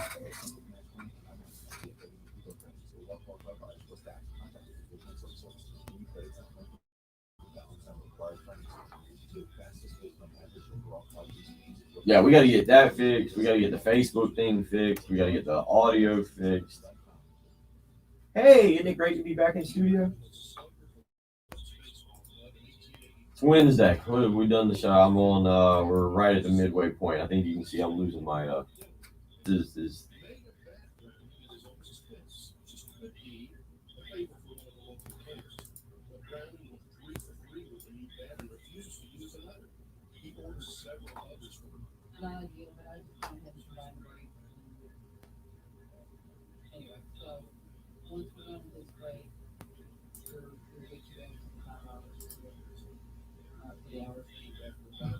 Okay, so we just bring the guy in, and we'll. Okay.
You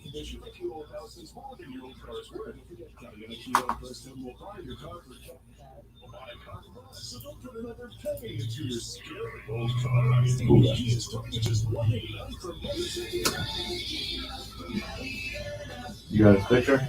Yeah. You can post it on here. That's why I'm gonna go play with it tonight. That's why I was asking you to get log in. I'm gonna figure everything out tonight. We'll talk after the show. I've got last night. I kind of Wait. I started to come up with a plan. No, I know how to add pictures. Shop online today and see why Heritage Chevrolet makes you smile. And now, back to the early game on 107.5.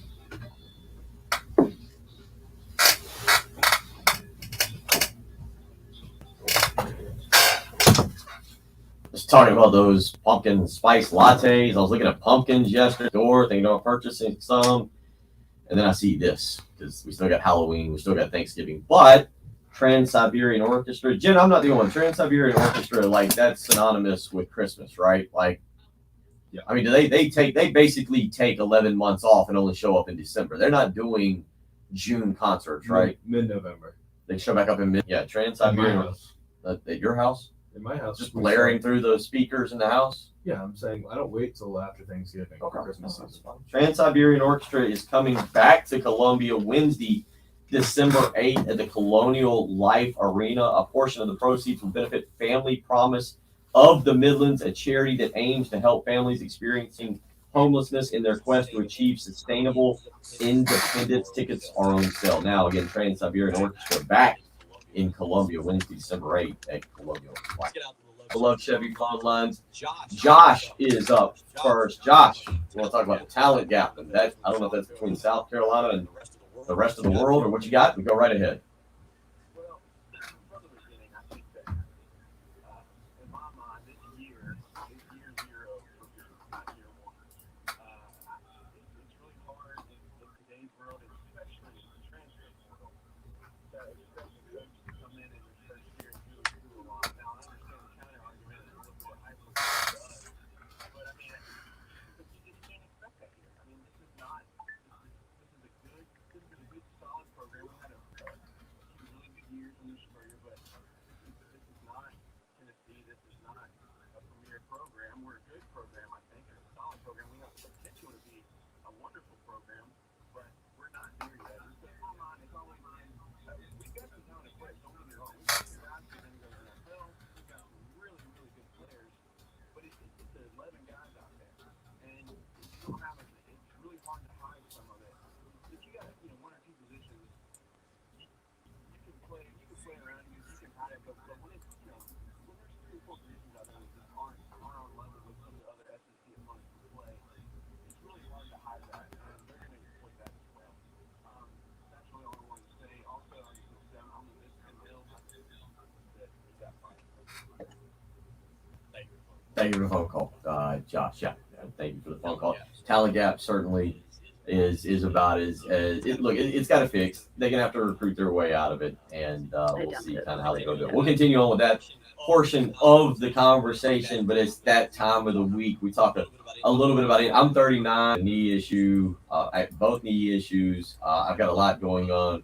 I turned this into my own personal segment. And we're joined now by orthopedic surgeon Dr. Mickey Plymel with Prisma Health. And Dr.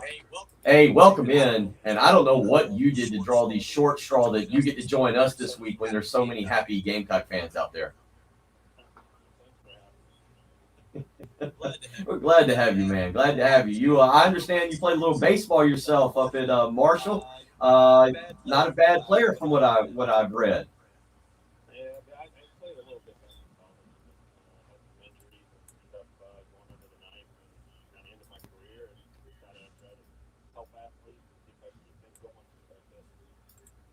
Now, did you watch? Are you obviously you went to school in Huntington, West Virginia? Went to school in West Virginia. Are you a huge baseball fan? Did you get into the playoffs? Did you watch? Are you a Braves fan now that you're down here? Like, there's a bunch of people probably at least trying to convert you if you weren't already a Braves fan.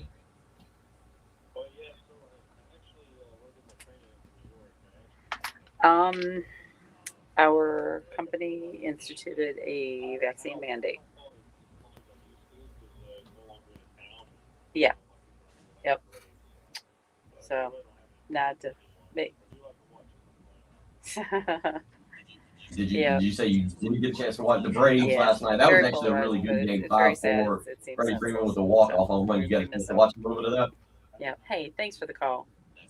And you probably got No, Michael. And no, plus I from what I understand, no, you're a I hockey yeah, aficionado, and it was they opening night. Were you into that a little they bit? gave an opportunity, to do it, and then they separate from. Yeah. Yep. It sucks. There Yeah. you go. Patrick's the Capitals. But I appreciate you Patrick's checking the in. Capitals fan over here. You're in North. You Okay, get New talk to you York soon. guy. You got any words for the Capitals over here? You want to put Ovechkin down real quick?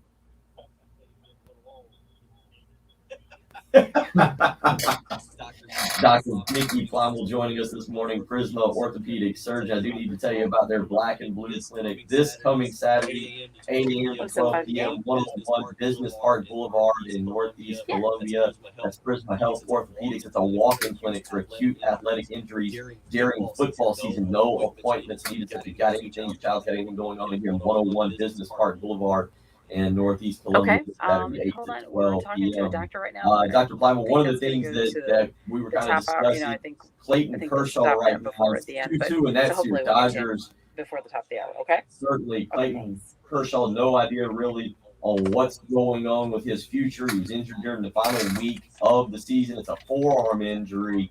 What exactly would cause his forearm injury to be a season-ending injury?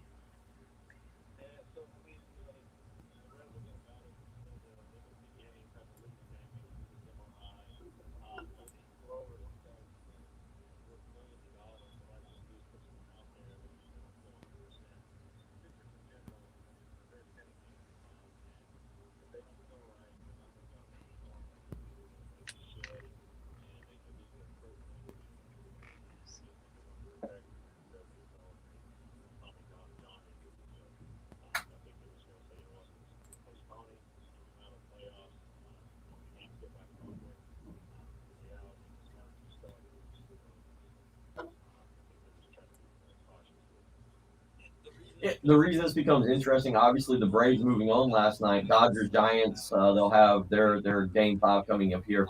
And if you're the Braves, don't want to see Clayton Kershaw. You don't want him on there.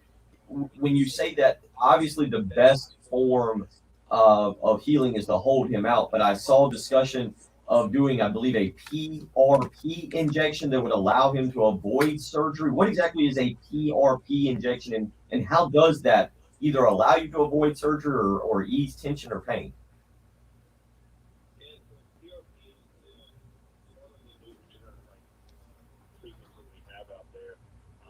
Essentially what you do is you take someone's blood, you spin it down, and what you get, the byproduct of it, it's got a lot of growth factors that trigger cell reproduction and stimulate tissue regeneration. So we use it a lot now, really on the general public. It really started with the athletes, and so it's really good for like tendon problems, muscle issues, and now they're using it in plastic surgery. So we started using a lot of different forms of medicine, and it's just another option we have now for athletes to see if we can get them healed up quicker.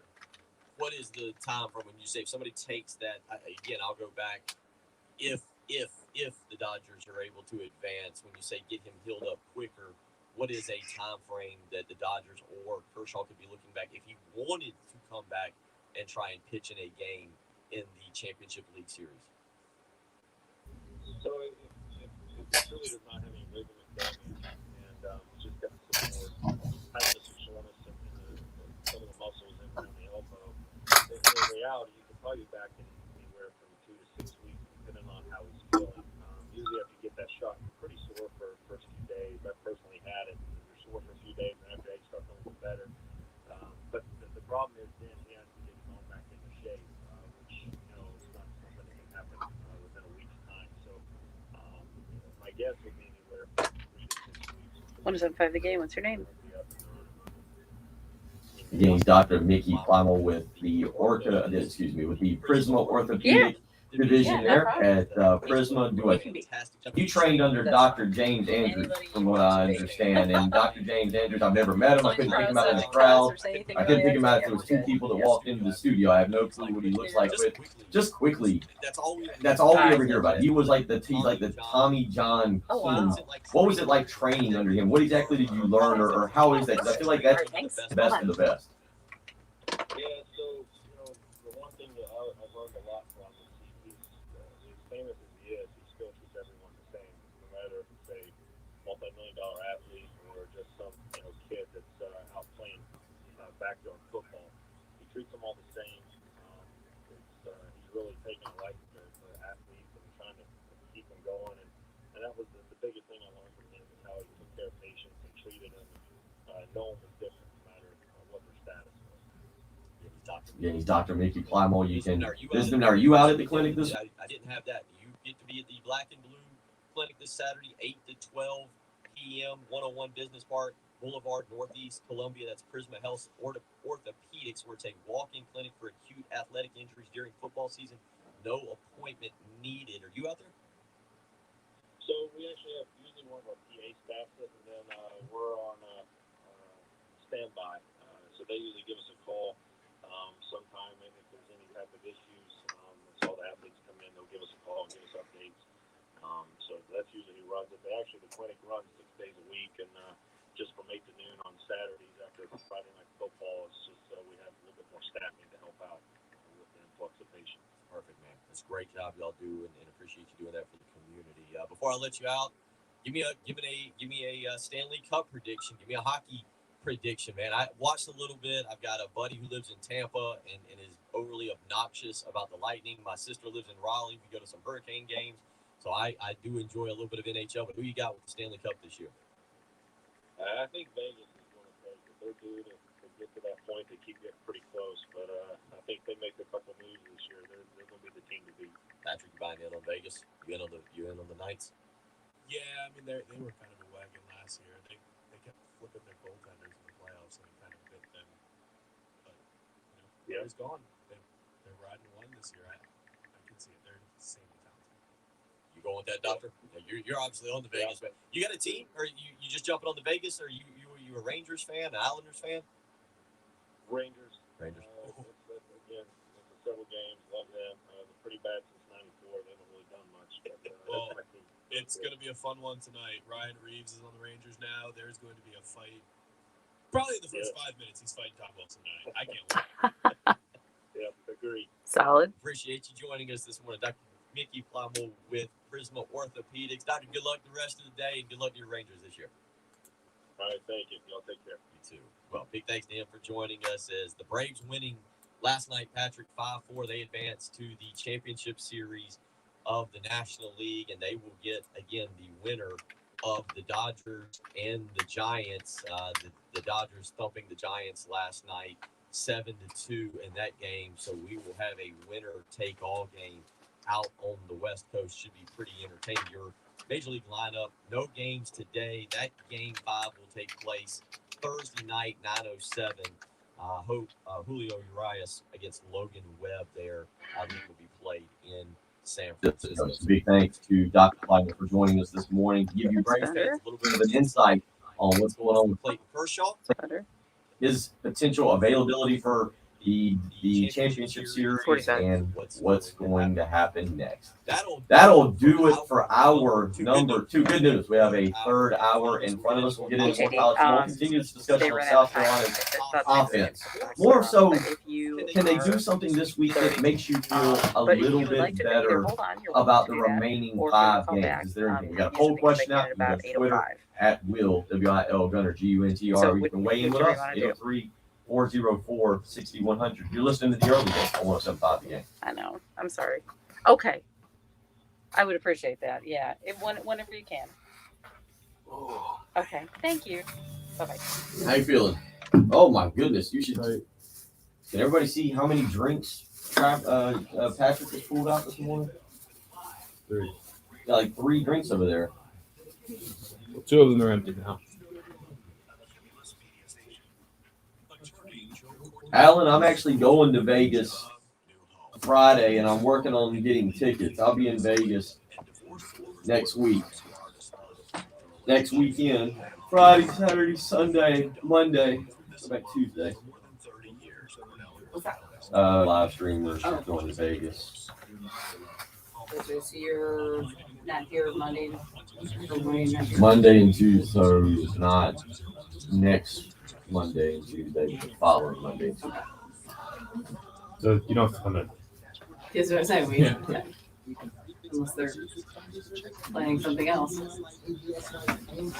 On the bird. Okay, in your Facebook, there should be a request or something that says you've been invited to be an editor on the page. Well, there is a delay on this camera. Is there? In my Facebook. Might be a message or something. Somewhere Are you there on might be. Facebook, Patrick? Mm-hmm. Okay. Patrick's not a Facebook. So that's why I couldn't invite you to. So we'll see if. All right, I've accepted that. Jen, you can't add and remove yourself from the stream. You're not signed into it. Okay. Because now all we have to do is put my email in, and it sends my email verification code. So that's what I did on his computer. So if you want to do that on StreamYard, then you'll be permanently signed in. Oh, okay. Yeah, I can do that. How do Then I? you can add and remove yourself whenever. Okay, that's kind of handy actually. Yeah. And you can see how many people are watching. Yeah, that would be cool. You know, I see the comments. for Yeah, that. Yes. but I think the numbers are down a little bit, but because of Facebook. I think it's because of Facebook. So Yeah, if you want to send me that info, or I just. You just type my Comcast email. Oh, okay. Okay. And no, it'll say, okay, we sent the verification code, and I'll just pull it up in my Yeah. email and I'll just tell you the code. Okay. Yeah, I'll do that. Check that out. we're gonna have a few minutes here, right? Like I don't know what happened last time when we started right at 7. I don't know. And I don't know if I accidentally deleted both of them or what, but I made sure that thing was, the sports update is in there, so you should have time. And I have got an extra minute and a half built in there too, so. All right, let's see if I can do this because then I want to. And I'm gonna see if I can podcast page. Something.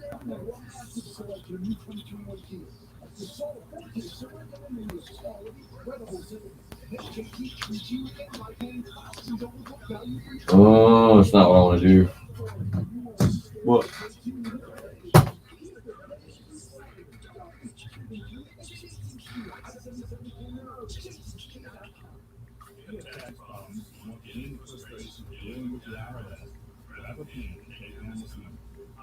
Jen. No, wait. You're not.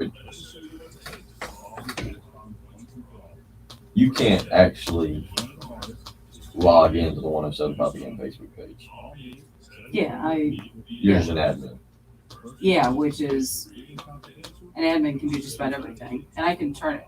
Yeah, well, the only thing is, so like, if I go to log in, it's going to take me in as William, and it says my name and profile picture will be on our. So we'll be live streaming on Bill Gunther's Facebook page. Oh. No, it would do it. Well, yes, correct. Yep.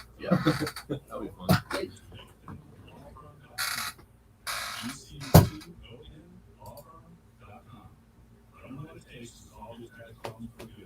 Take that first step to a better future. Call me, and next.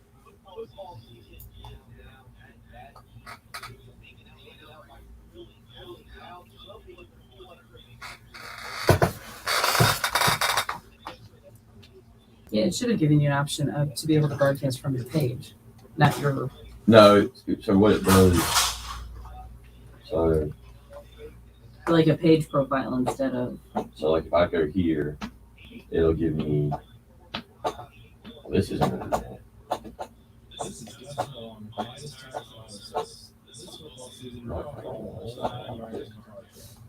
I'll have to go back and play with it, but Well, does say you're broadcasting to that, so that's good. You know, because since that is your profile picture, so it'll broadcast to the right page. It's not going to broadcast to yours.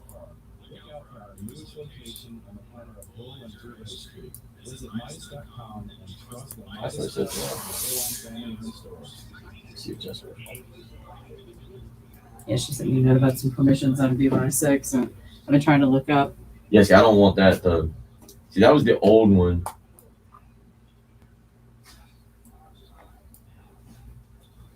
This doesn't let the app. This doesn't let the app post to Facebook. But clearly, I'm gonna probably just screw everything up here. Dude, William Starbucks at 90 years old. Content here timeline.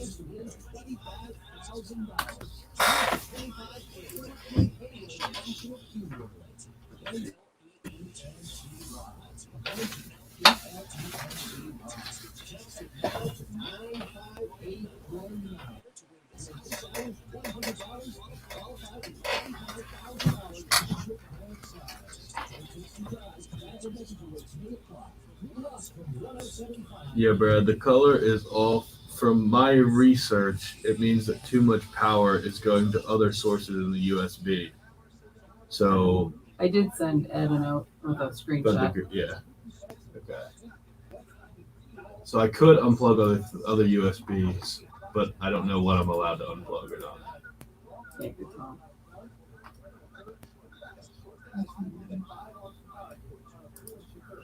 See, that makes me feel like it's. Yeah, see, you changed StreamYard's access to your personal info. Well, we don't want to do that.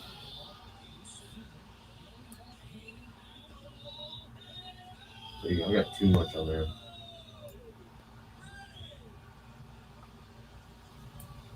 Oh, I see. Oh, man, we already screwed this all up. Yeah, maybe when you're not in the middle of trying to think of this,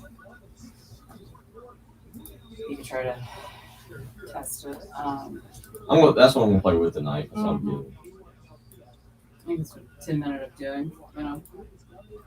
Because the profile picture is what you always want to watch for. Well, I don't want stuff on my face. Well, and that's exactly it. So if you see our logo, that makes me feel better. I manage like 20 some pages, or I'm admin on a bunch of that, so I have to be real careful. I'll get it semi-fixed. I have no doubt.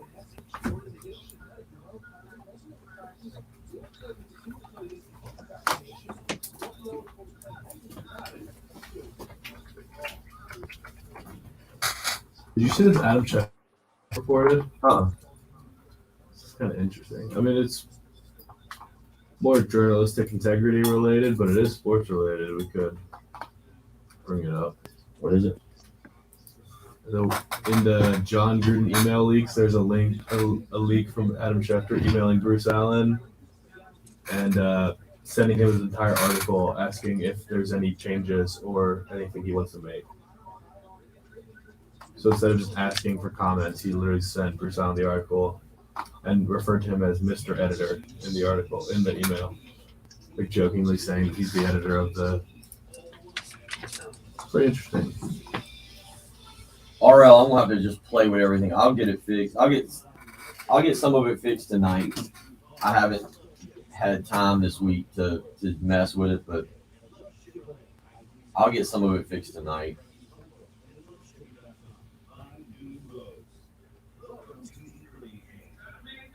Definitely got to work on that. Okay. All right, 2 breaks this hour. We're back.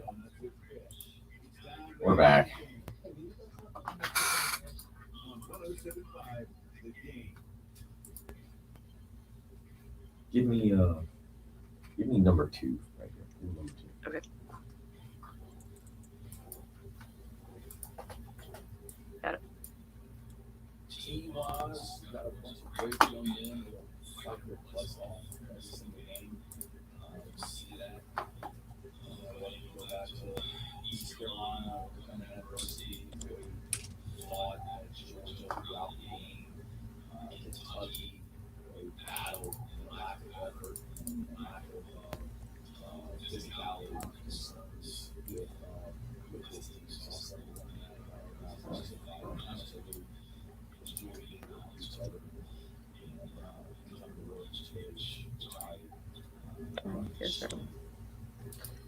So, Shane Beamer yesterday talking to the media. We'll play some more clips from him throughout the hour, but that was Shane Beamer talking to the media yesterday in his press conference as South Carolina gets ready to host Vanderbilt this weekend. And a lot of our conversations this morning, first 2 hours, have centered around the offense. And it's interesting to see the mindset right now of South Carolina fans. And we get, Patrick and I and Jen, get an interesting glimpse into it when you do a Sports Talk radio show, whether it's the phone calls, and you can always join us via the Cool Care Heating and Air text line 803-404-6100 is how you can do that. And it's interesting. Some people, I'm not being funny, some people I know are trolls and are just text messaging in to be aggravating, and it is what it is. But South Carolina fans, Patrick, we're seeing it, are so divided on this program right now. I don't think they're divided on Shane Beamer.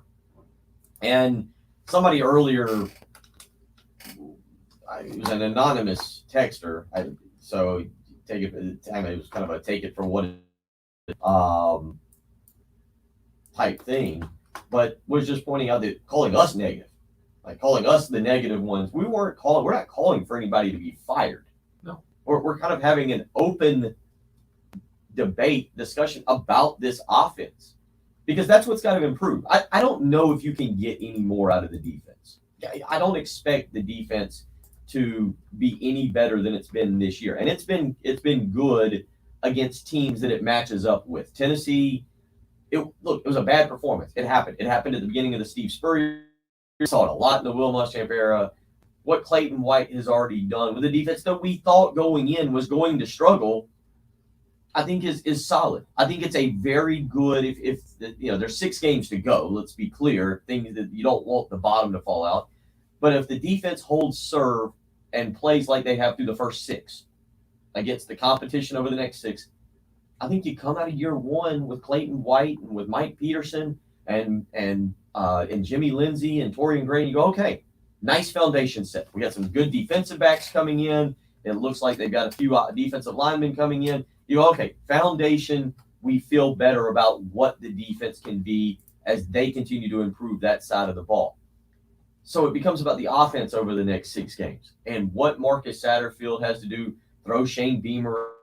Shane Beamer said that he's a part of that. What can Shane Beamer do to improve that offense? And then it kind of branches out from there. How much of this falls on offensive line coach Greg Atkins for the way that unit's performing? I don't think the running backs have been perfect. Montario Hardesty, you got to throw his name well. I think the improvement of Josh Vann. Look, Justin Stepp came in with experience. Justin Stepp is a highly thought of up-and-coming coach in the coaching industry. Eric Kimmery, the tight ends. Jaheim Bell's playing well when he gets the ball thrown to him. Nick Muse has made a few plays here and there. So, but it starts with your offensive coordinator and what he's going to do to make this unit more competent. And I feel like that's really the big question. What can you do to become more confident? And right now we've got a poll question out. I've got a poll question out. You can go and vote on it this morning. Over 250 votes. What, if anything, from the South Carolina offense this weekend versus Vanderbilt would give you moving forward the remainder of the season? Have you seen the poll results? No. Very tight. I'm dead serious. Okay. Over 250 votes. We got about 42 minutes left. You can go to my Twitter account at Will, W-I-L Gunner, G-U-N-T-E-R. What would make you feel just a little better this weekend? A power running game. 27.8% of the vote right now says a power running game this weekend would make them feel a little bit better. Competent play calling. And again, what do we mean by competent play calling? It basically, you're putting some plays back to back to back. You're calling plays that it looks like one play leads to the next play that leads to the next play. You don't call a double reverse pass that leads inside the 10-yard line. You're not getting funky or tricky or trying to simply doing what worked to get down the field. Stringing together drives, constantly gaining yards and going from second and short to first down or third and getting yourself in third and shorts, not being in third and long and forcing someone to make a wild play. guys running wide open when you're throwing passes, not throwing the ball into traffic and hoping your receiver makes a play, things like that. So what can make you feel a little bit better? And then the other one is it's Vanderbilt, nothing. And anonymous texter weighs in, and thank you for constantly bombarding us with bad text. It says dumbest poll question ever. All right, well, that's a stupid text because no, what makes people feel better about the offense this week? And I know that texter has been just adamant that this team is bad and that there's no talent, but people need hope. There's 5 games after this week. There's 5 games after this week. And you've got to have something that gives you hope that you can go in. You win this one, you're at 4. I don't know how winnable Missouri is. I don't know what to make of Missouri, right? We don't know what to make of Missouri. I thought they would be a lot better. They don't look all that good. We saw what Tennessee did. They're the only defense worth is rush defense. Yeah. So Missouri, you go out there, who knows? And then I don't know. Texas.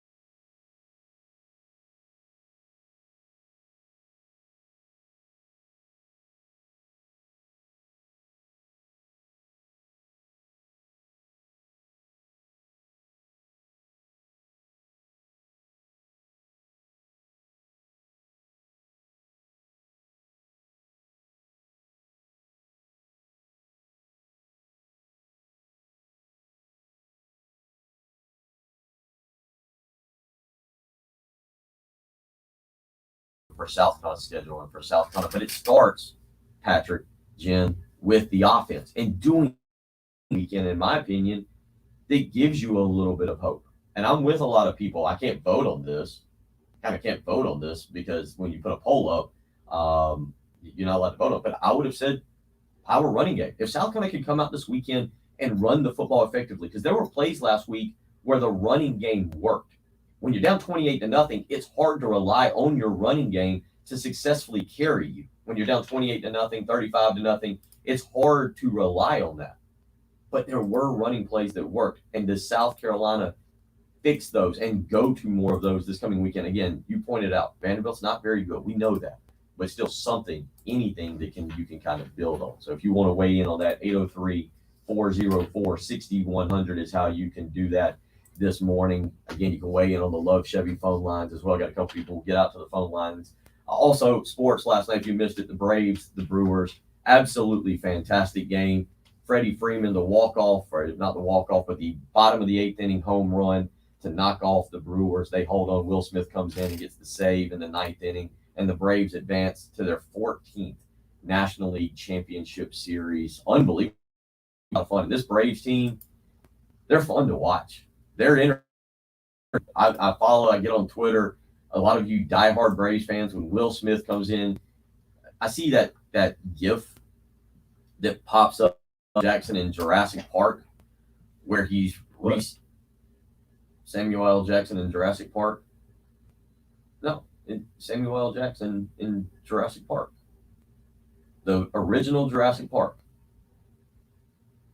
Have you never seen the original Jurassic Park? Yeah. What is Samuel L. Jackson in Jurassic Park?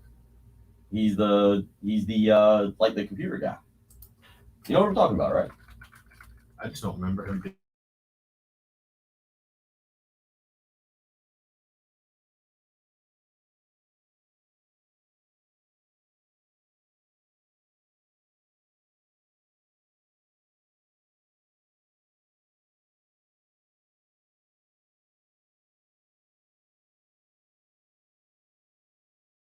Killed off string. There you go. That's him. You don't remember? Oh, okay. Yeah. There's the picture of him. Good grief. Where are we going with this morning show? See?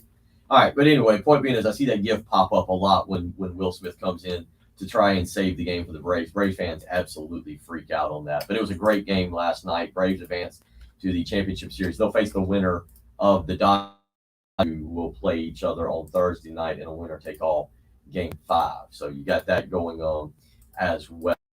Last night, actually a really good sports night. You had Appalachian State and Louisiana Lafayette. We had some text messages earlier just on Billy Napier. Are you putting him right now the odds-on favorite to be the next coach of LSU next year? Is that where you're going? Assuming they finish strong this year, yeah. I mean, I just don't know who else there is. It doesn't feel like it didn't feel like there were a ton of great candidates last year, and I don't know who the big time candidates are this year. I really have no idea. Lafayette blows out App State last night. The game was in Lafayette, 41-13.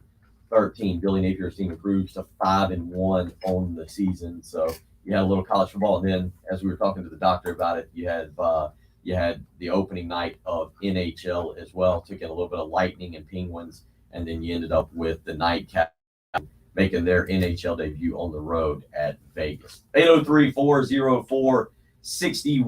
Let's get out to the Love Chevy phone lines, and let's get to JD, who wants to weigh in on Shane Beamer's performance so far. JD, how you doing this morning? What's on your mind?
Can you turn up the volume in here just a little bit? Maybe the audio going through the computer.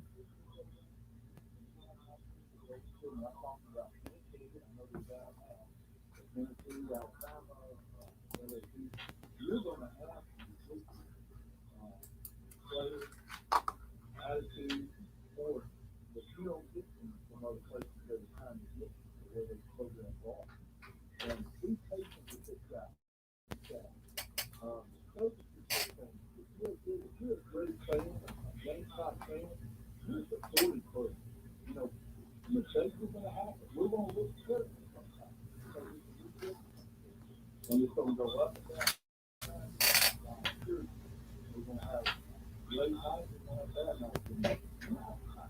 This guy, he's talking with every single day.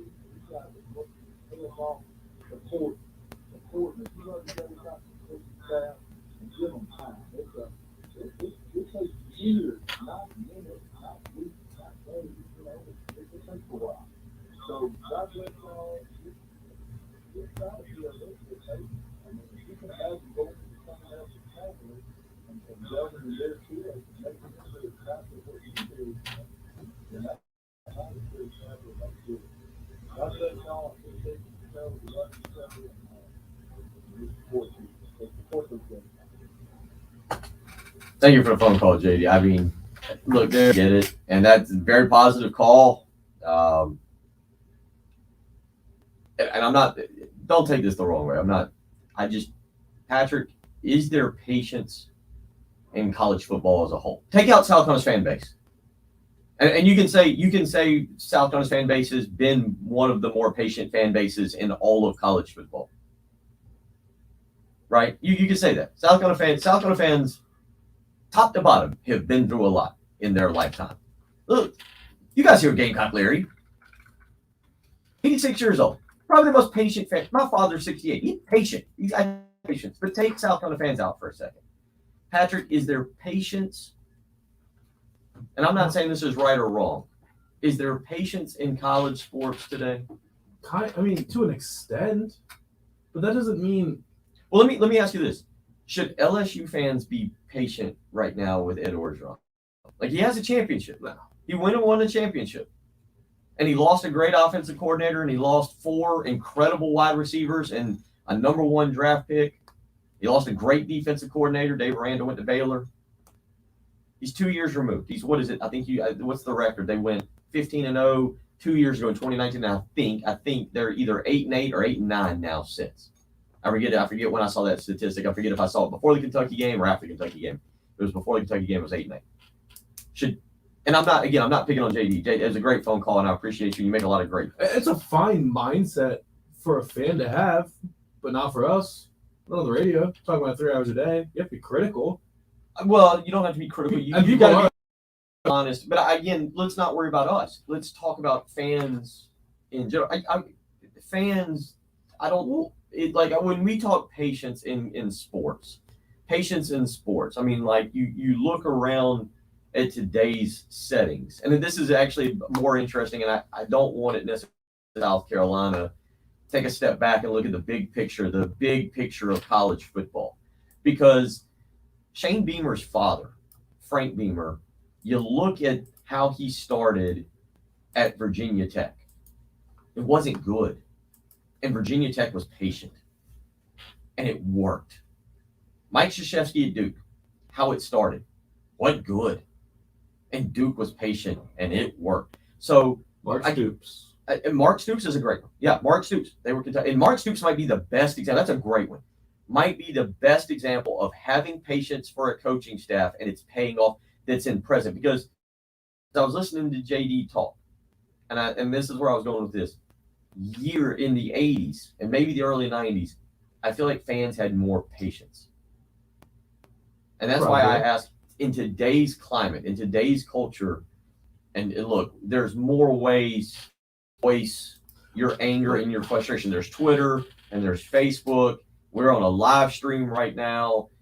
Call-in shows have evolved. We have a text message line, voice your frustration when we see it. So I guess, and I'll ask some of you this, like, is there patience? Because Kentucky's not the norm, right?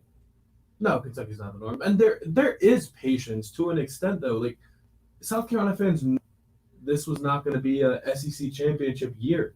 We knew that there were flaws on this team. But we also expected, hey, we had 1,000 yards. He should be able to come back with another 5-star running back in the backfield and a super dynamic freshman that everyone's talking about. They should at least be able to run the football. And when that can't happen, you have the right to be critical. What are we going to be patient? Just wait for them to be able to run the football? That's not going to happen. Well, some of it to do with last year. Look, and other teams are like, does Tennessee need to be patient? If you're saying South Carolina, if Shane Beamer inherited a dumpster fire, what did Josh Heupel inherit? Well, let me ask you this: it was a burning building. And I'll ask this question again to go the other way with that. When you talk about patience, South Carolina's really probably off of where we thought they would be. You said not even every fan. Like some people thought that Tennessee would beat South Carolina anyway. So 3-3 is realistic to where most people. I think people it has a lot to do with the offense. I think also, by the way, reading the text message line, which is where I get the majority of like where it's coming from, and I get it. Somebody weighed in earlier. Was like, not everybody that weighs in on the text message line is a Carolina fan. I get it, but we can go previous text, and I can kind of narrow down what's going on. One part about it is I don't sense impatience with Shane Beamer. Do you? No. Jen, you feel that? Like, I don't think it's coming across where I feel like people are upset with Shane Beamer. More of it's right now just at Marcus Satterfield. And Like no- that's all it is. Like I don't think anybody, at least I haven't encountered anybody who's like blow the whole thing up, get Beamer out of here, go hire somebody else. And most people aren't saying fire him. They're just saying this is bad to watch. Yeah. This is not fun to watch right now. The offense is not good.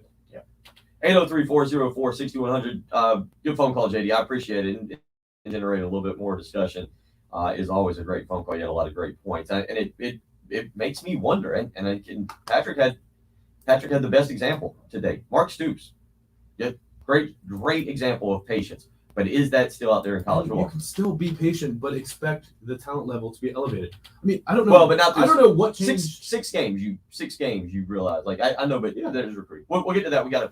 This is learning. Got to hit a break. You're listening to the early game. 107.5 game.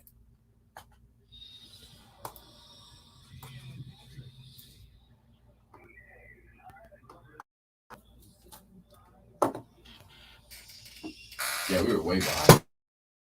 I thought we were at 17. I looked down, we were at 26. I was like, oh. Yeah, we just made it easier for the rest of the. Yeah.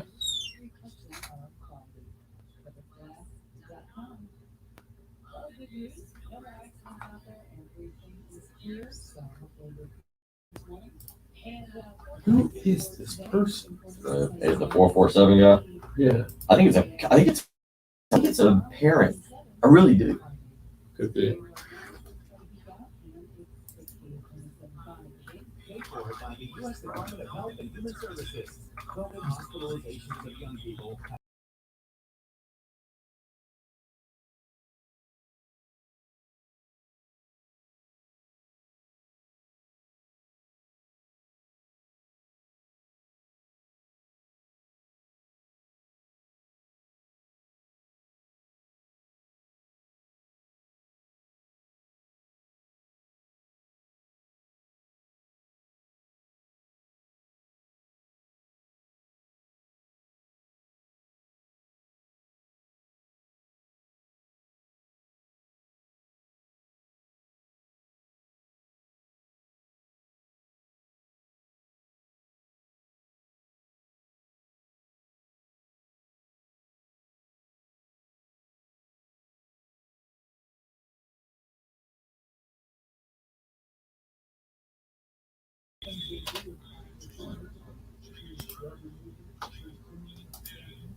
Looking good for 30 seconds. That's actually about what I was thinking it looked like. All right.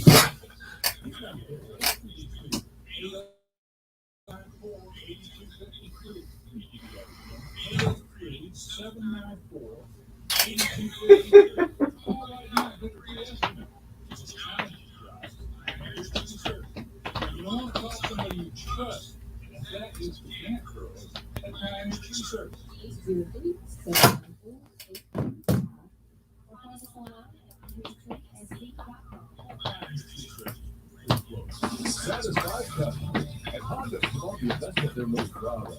Honda customer satisfaction comes with the Honda product itself. Plus, it's with no hassle pricing, no pressure buying experience. You'll find Honda Columbia that really satisfies. Whether it's the cigarette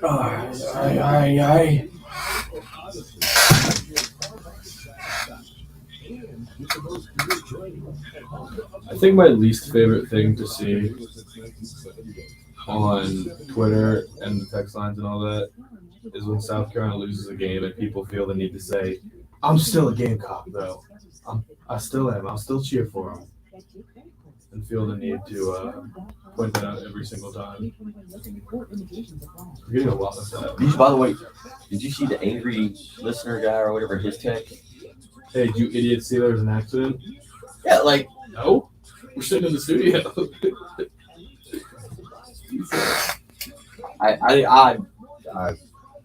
You idiots haven't seen a bad wreck on Pond Branch Highway? Sorry, there's a lot going on. I know y'all know that to an extent. But I mean, that was an absurd text. there's more going on, and This is at 7-Eleven. We were like halfway through a segment, and you texted, "You idiots haven't seen an accident at Pond Branch Highway?" yeah. No, we're on Gervais Street right now, sitting in a studio not moving. Why would we have seen that?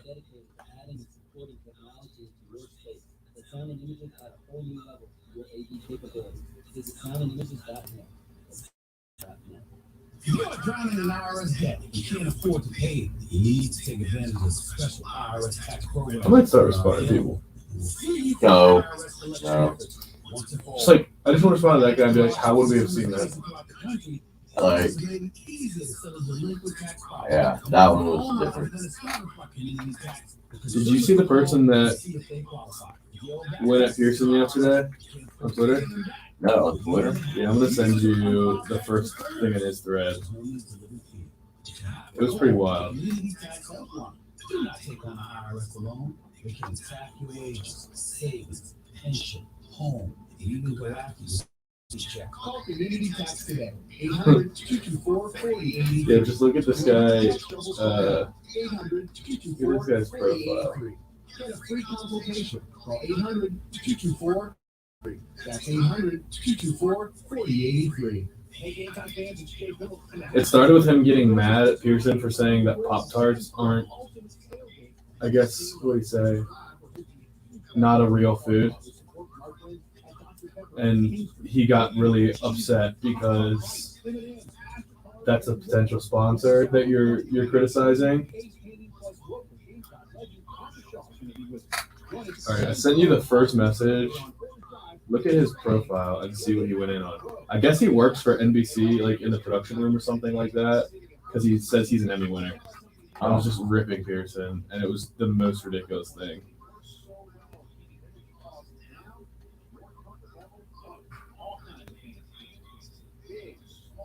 Oh.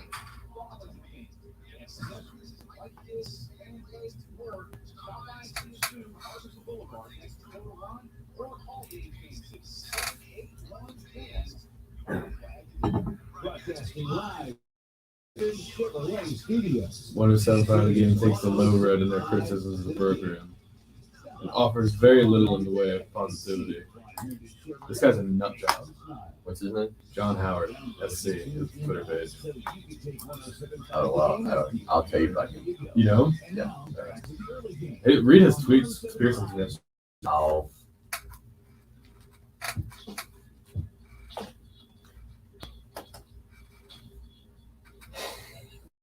Wednesday morning, huh? 2 more days? 2 more days till the weekend? Long way to go until Christmas. I need to remind you, though, Trans-Siberian Orchestra is coming back to Columbia on Wednesday, December 8th, Life Arena. A portion of the proceeds will benefit Family Promise of the Midlands, a charity that aims to help families experiencing homelessness in their quest to achieve sustainable independence. Tickets are on sale now. Again, Trans-Siberian Orchestra, Colonial Life Arena, Wednesday, December 8th. That's what you need to know. A portion of the proceeds for each and every ticket sold will benefit Family Promise of the Midlands, a charity that aims to help families experiencing homeless quest to achieve sustainable independence. All right. I like where the conversation's going. And for the most part, you guys are civil, by and large. Some people, look, I'm short. I like donuts. I am skinnier than I used to be. I lost weight. I'm like around 155 now. I'm going the opposite way. Yeah, you're having, it's all right. It's football season. That's what happens. He's a little bit bigger, but have you heard his diet the last couple weeks? Yeah. Like for football Saturdays? And the fair starts today? We've also agreed that it's relationship way. Stop trying. When you say we? Me and my girlfriend. Okay, that's what she's, yeah. Stop trying. When you say we agreed, did she tell you that and you agreed because you just want to argue, or did you get No, I think she's right. Okay, all right. What am I saying fit for? That's a good point at this point. It's a good point. To feel healthy? That's for the birds. You're young. You don't. Yeah. I went down that road. It was funny. They put a new picture up and when I was a hefty little boy, I was like 195 or something, fat cheap. Today I'm down to 155 and I actually don't eat well. I donuts and all that stuff. But the bottom line is, by and large, civil discussion this morning on both the offense, on as it stands. Patience is a wildly interesting thing in this day and age, and a lot of people are weighing in. Some of you are saying Dabo. That Clemson showed patience with Dabo. Look, I know they lost 5 straight to South Carolina. I enjoyed every one of them. All right, had a blast. But let's not lose sight of the big picture. When Clemson was losing 5 straight, they won 9 games or more 4 of those years. Like the program, the big picture program was getting better. 9-4, 6-7, then 10-4, 11-2, and 11-2. They were making strides. I don't know if that's patience when you're keeping a coach who wins 9 games, 10 games, 11 games, 11 games. They had 7. They went out and recruited about 7 5-stars. I don't know if Clemson necessarily exercised patience on a guy who, in his career at Clemson, has had 1 season, not counting his interim season where he only coached 7 games, where in his interim season, or after his interim season, he's only had 1 year where he lost more than 9 games. I don't know if that's patience. I mean, again, different. Mark Stoops, to me, is the great example of patience these days and what Kentucky has done and allowed him to allow that program to build. And a lot of you are weighing in, and I apologize. I'm on each and every text message. But there's a lot of them with the gist that Kentucky doesn't care about football like South Carolina does. Not the same amount of resources. They're a basketball school, and that's correct. Yeah. But that may be the reason that that's not a replicable. Like there may not be another Mark Stoops because a school like South Carolina won't have the patience if someone like Mark Stoops does begin to spiral like that. Yeah, and who knows? Who knows what happened? You mentioned no great coaches out there. It looks like Southern Cal. Well, Southern Cal will open up this year. They're open, I guess. They're not going to retain their coach. Like LSU could open up. Will open up. Will open up. You look around the country. I don't think, barring somebody leaving, there's nobody really else in the SEC right now. It probably will be a pretty quiet year for coaches in the SEC. Now, there's been 8 changes in the last 2 years. Yeah. But with all that being said, I don't know if Mark Stoops is a guy that'll pop up on other radars this coming off season. But certainly it's interesting. And on us sits today. 803-404-6100, how you can weigh in this morning. Again, Rusty weighs in. Money has ended patience of fan bases. If programs paid an offensive coordinator $90,000, then patience can be a virtue for learning on the job. Paying $900,000 for an inept offensive coordinator is asinine. Just a few. I'm going to roll through some of these real quick. Some of these not all have to do with each other. Timbo weighs in. He says, I expect to do what Tennessee did to South Carolina last week to Vanderbilt this week. Take care of business. So a little bit of patience there from Timbo as he weighs in. Jeremy says patience level depends on the school's expectations. Kentucky didn't have a lot, so they can afford to be more patient. Florida would be a different story. Patrick, that's to our point. Like, yeah, there shouldn't be high expectations for this year, and maybe probably for the next 2 years. Bowl game. I always liked what Steve Spurrier said when he first came to South Carolina. The East or do anything, but he just said we're trying to win more than we lose and get to a bowl game. And I thought that set the right expectation level. And I'll be honest, I thought Shane Beamer, count me as one of the people who kind of was very intrigued or wanted to pin him down. Hey, what is, in your opinion, success in year 1? What's the goal? Shane Beamer had a great answer because it's still on the table. Shane Beamer's answer was playing our best football at the end of the season. I know there's a lot of you right now, more of you are probably Clemson fans or fans of other programs that like to weigh in and enjoy the program.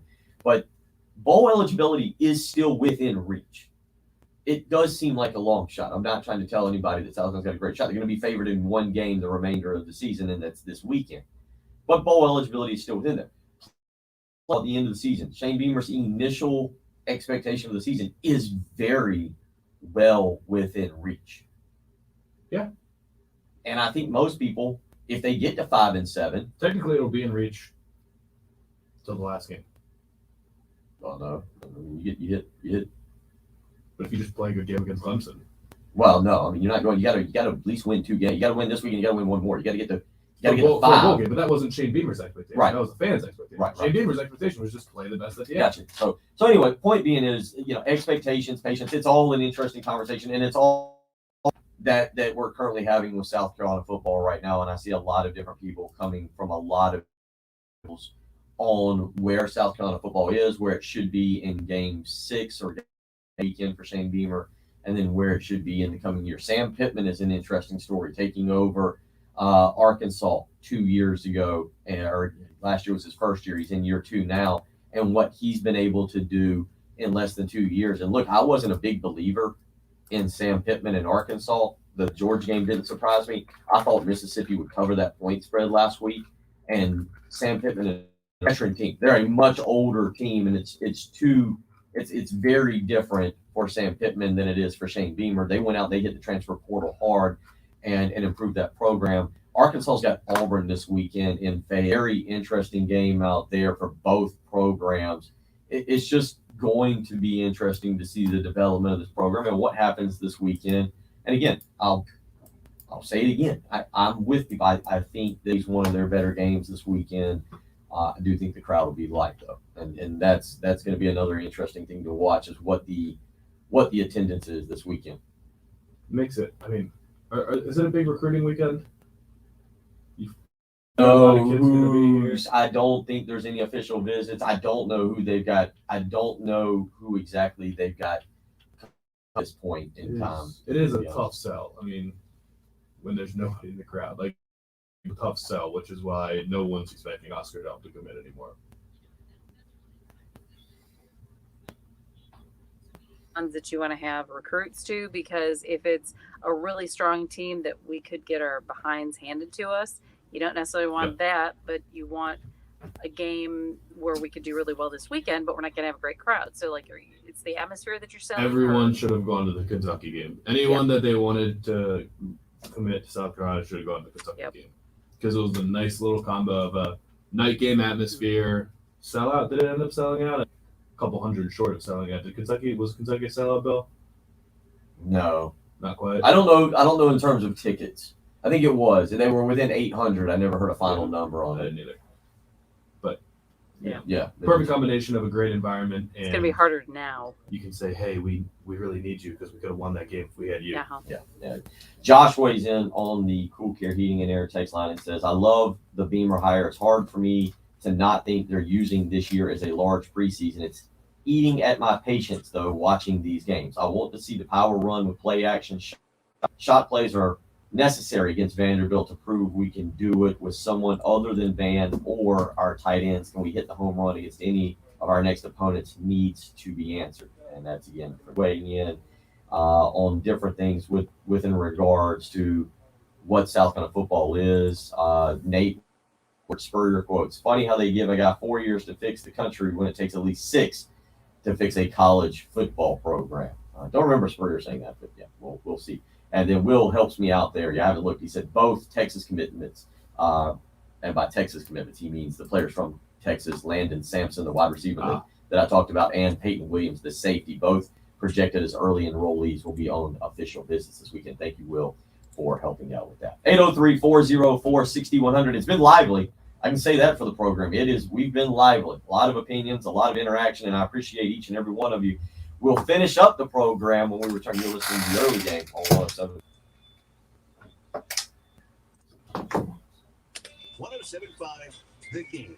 Feel free to call and complain if you wish. You should call that radio station and let him have it. Remember, we are free of charge.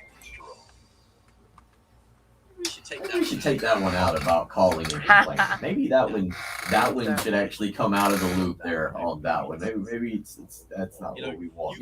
You can complain, however, if your pool is green, if it's mucky, if it's got mosquitoes in it, because even in the off season, pool is a great thing to have. Yeah, you might not be jumping into it, but you might be using it in the backyard for ambiance. You might want to sit out back. There's a nice calm night, nice cool night that you want to sit out back. You got a fire pit during the winter. You want to have a few drinks. Maybe you just want to have people over, have a nice dinner. You want to do something like that. You want to enjoy the ambiance of your backyard and your pool. But if it's green, if it's murky, if it's nasty, if you got mosquitoes in it, it's not enjoyable. That's why you need to get in touch with Corley Pool Solutions. 803-445-8109. Flat rate pricing, including all the chemicals. Now, probably asking, hey, the winter, why do I need to continue to maintain my pool? because it's more affordable right now to maintain that pool through the next 3 or 4 months than to start all over again in the spring. There can be extra issues, can really mess with some of the grout work in there, it can mess with issues within your pool. It causes Tracy Corley and his team to have to do more work. It's going to cost you more money throughout the off season. Not only is your pool still serviceable by being able to sit out back and enjoy the ambiance, but it'll be cheaper. It'll be more affordable for you come to start using it again. So give Corley Pool Solutions a call today, 803-445-8109. 20 years of experience in the business. Tracy Corley and his team know exactly what they're doing. Don't wait around till the spring and try and do it all by yourself. Call Corley Pool Solutions today, 804-445-8109.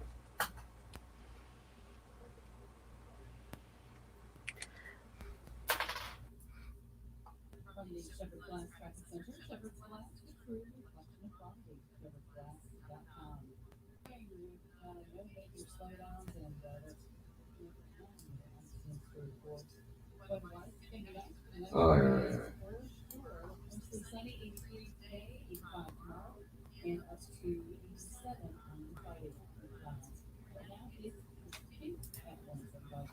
All right, who's this guy? Which one? Oh, I'll say after.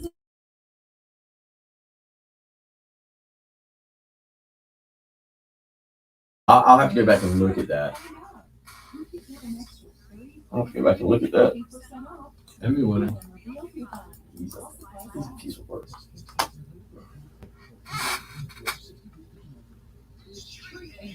I hate this, guys. I'm having to do too much. I can't follow the live stream like I normally do. Did they touch how many seasons for Beamer to turn it around? Let's see.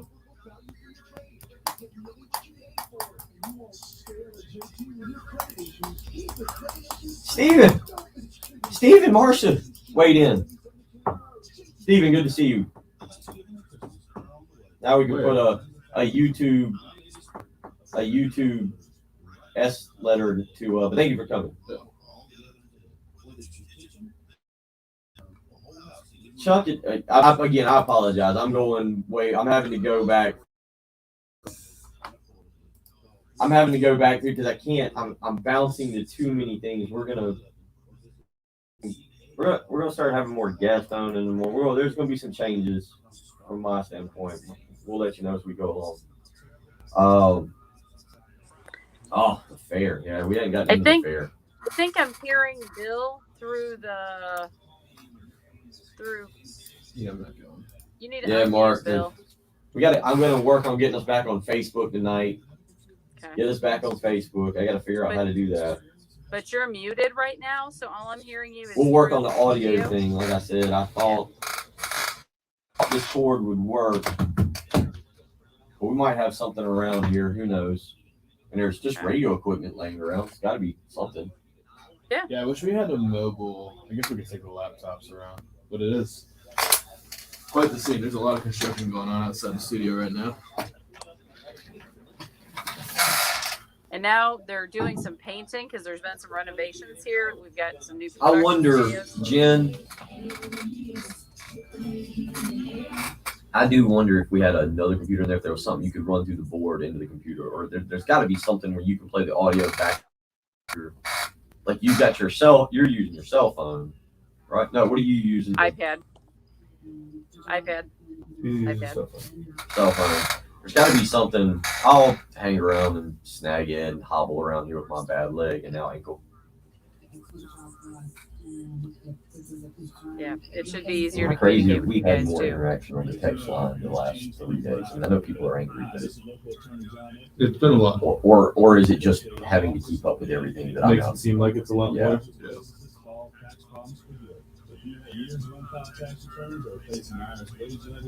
All right, this is the last spot. Office today, Not sure how you guys are hearing me, so last spot. That's ECTONLawFirm.com. Let's get your tax problem solved for good. Call today. We'd be glad you did. Did you see how good William Shatner looks? No, is it his birthday or something? No, I don't know why he's going to Oh, he's space. going to but he's space. going to space. Oh. And once again, there we go. How I move my hands around. I'm always like.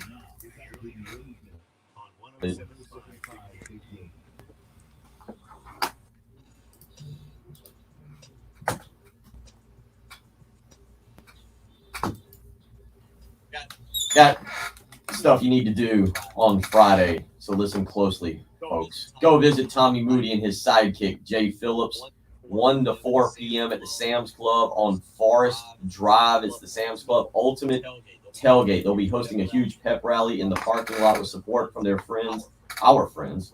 We're not going to be there, but their friends at Dr. Pepper, Kingsford, Goodyear, Cheez-Its, Pop-Tart Bites. What do we know about Pop-Tart Bites? Have you ever had them? Delicious. M&M's, MasterCard, and more. I'll get into that in a second. Again, Tommy Moody, Jay Phillips at the Sam's Club on Forest Drive, the Sam's Club Ultimate Tailgate. So just, look, fairs in town. You got. It is homecoming this weekend. I don't know if homecoming means anything to anybody anymore. I felt like somebody was asking me that earlier about homecoming. Maybe we had that conversation here. I don't know. You look very bright. I don't know if homecoming. Well, you live here. I think homecoming. Yeah, but for like my friends, like we always have a weekend where everybody tries to coordinate coming down. Hey, let's all come down homecoming weekend. And I feel like the new thing to do is to actually go to an away game together. Yep. Like that's instead of homecoming. But it's a great weekend. A homecoming fair, all kinds of sports going on. But you can start on Friday at 1:00. Go out there, visit Tommy and Jay. Did I hear Tommy and Jay were working on some type of a cheerleading maneuver or something? I believe it is something similar. Yes. Yeah, I don't know who's going to be the flyer, but yeah, it should be pretty entertaining. Yeah. Ask him about that this afternoon. Call in. I would imagine that Jay is the flyer. Tommy is the athlete. Yeah, I would say so. You'll have to throw Yeah. 1 to 4. Yeah, 1 to 4 out there as I have messed up now. I have royally my messages. We tried to fix the Facebook Live deal to get the use rate. Now I'm getting all the messages that come to 107.5 the game.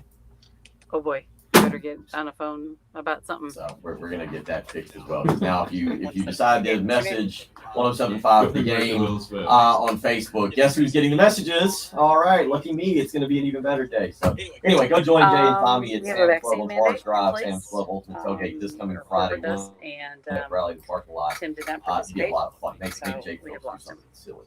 803-404-6100. How you can join us.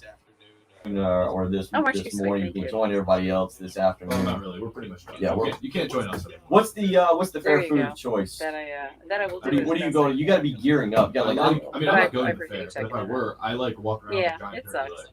you just like walking around with the turkey leg. Thanks. Yeah, it looks cool. Am I wrong? It's like I don't. That's Is this just me? And that, like, I've had a couple more today, I like but the fair they've food, not been but terrible. I don't like walking that's all, around sir. and eating it in front of people. I like to I- kind of be able to I hide. did- Like if you're I just did- I clearly just you're just like out that. there. You got your Should turkey have leg, got like you're more back in about medieval it, times, is and it- you're just. Yeah, it's on the go food. Because he did say. I like to you know, go. I don't like Give us eating Tim. it in I heard he got the fired. animal area. Like, So I I don't got- wanna Yeah, no, smell- that I don't want don't to smell work. cow poop while I'm trying to eat a turkey leg. No. Yeah. Okay. But you All right. know, But you just- don't just go hide Yeah, I like guess under I a went tent back and somewhere asked, on one of the picnic tables or. No, just float around, watch the rides, look at this setup. Patrick's not going tonight. He is I'm not going. at all. You're not gonna, I thought you were definitely gonna go. You and the girlfriend were gonna It go. was going to be the game or the fair, and we're going to the game. Going to the game. 40.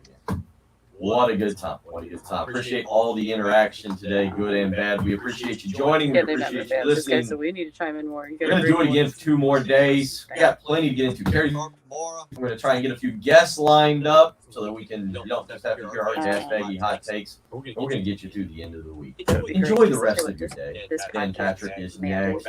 We're back live and local. puts up in Kirsten 15. and We're talking about- at 12, Jay Phillips, Tommy Moody at 1, and the lovable Heath Klein at 4. You've been listening to the early game on 107.5 the game.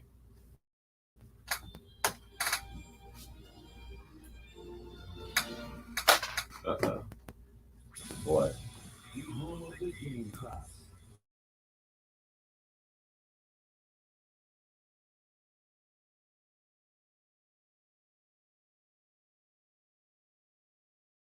So, yes, All right, they're well, clear. keep up the great work.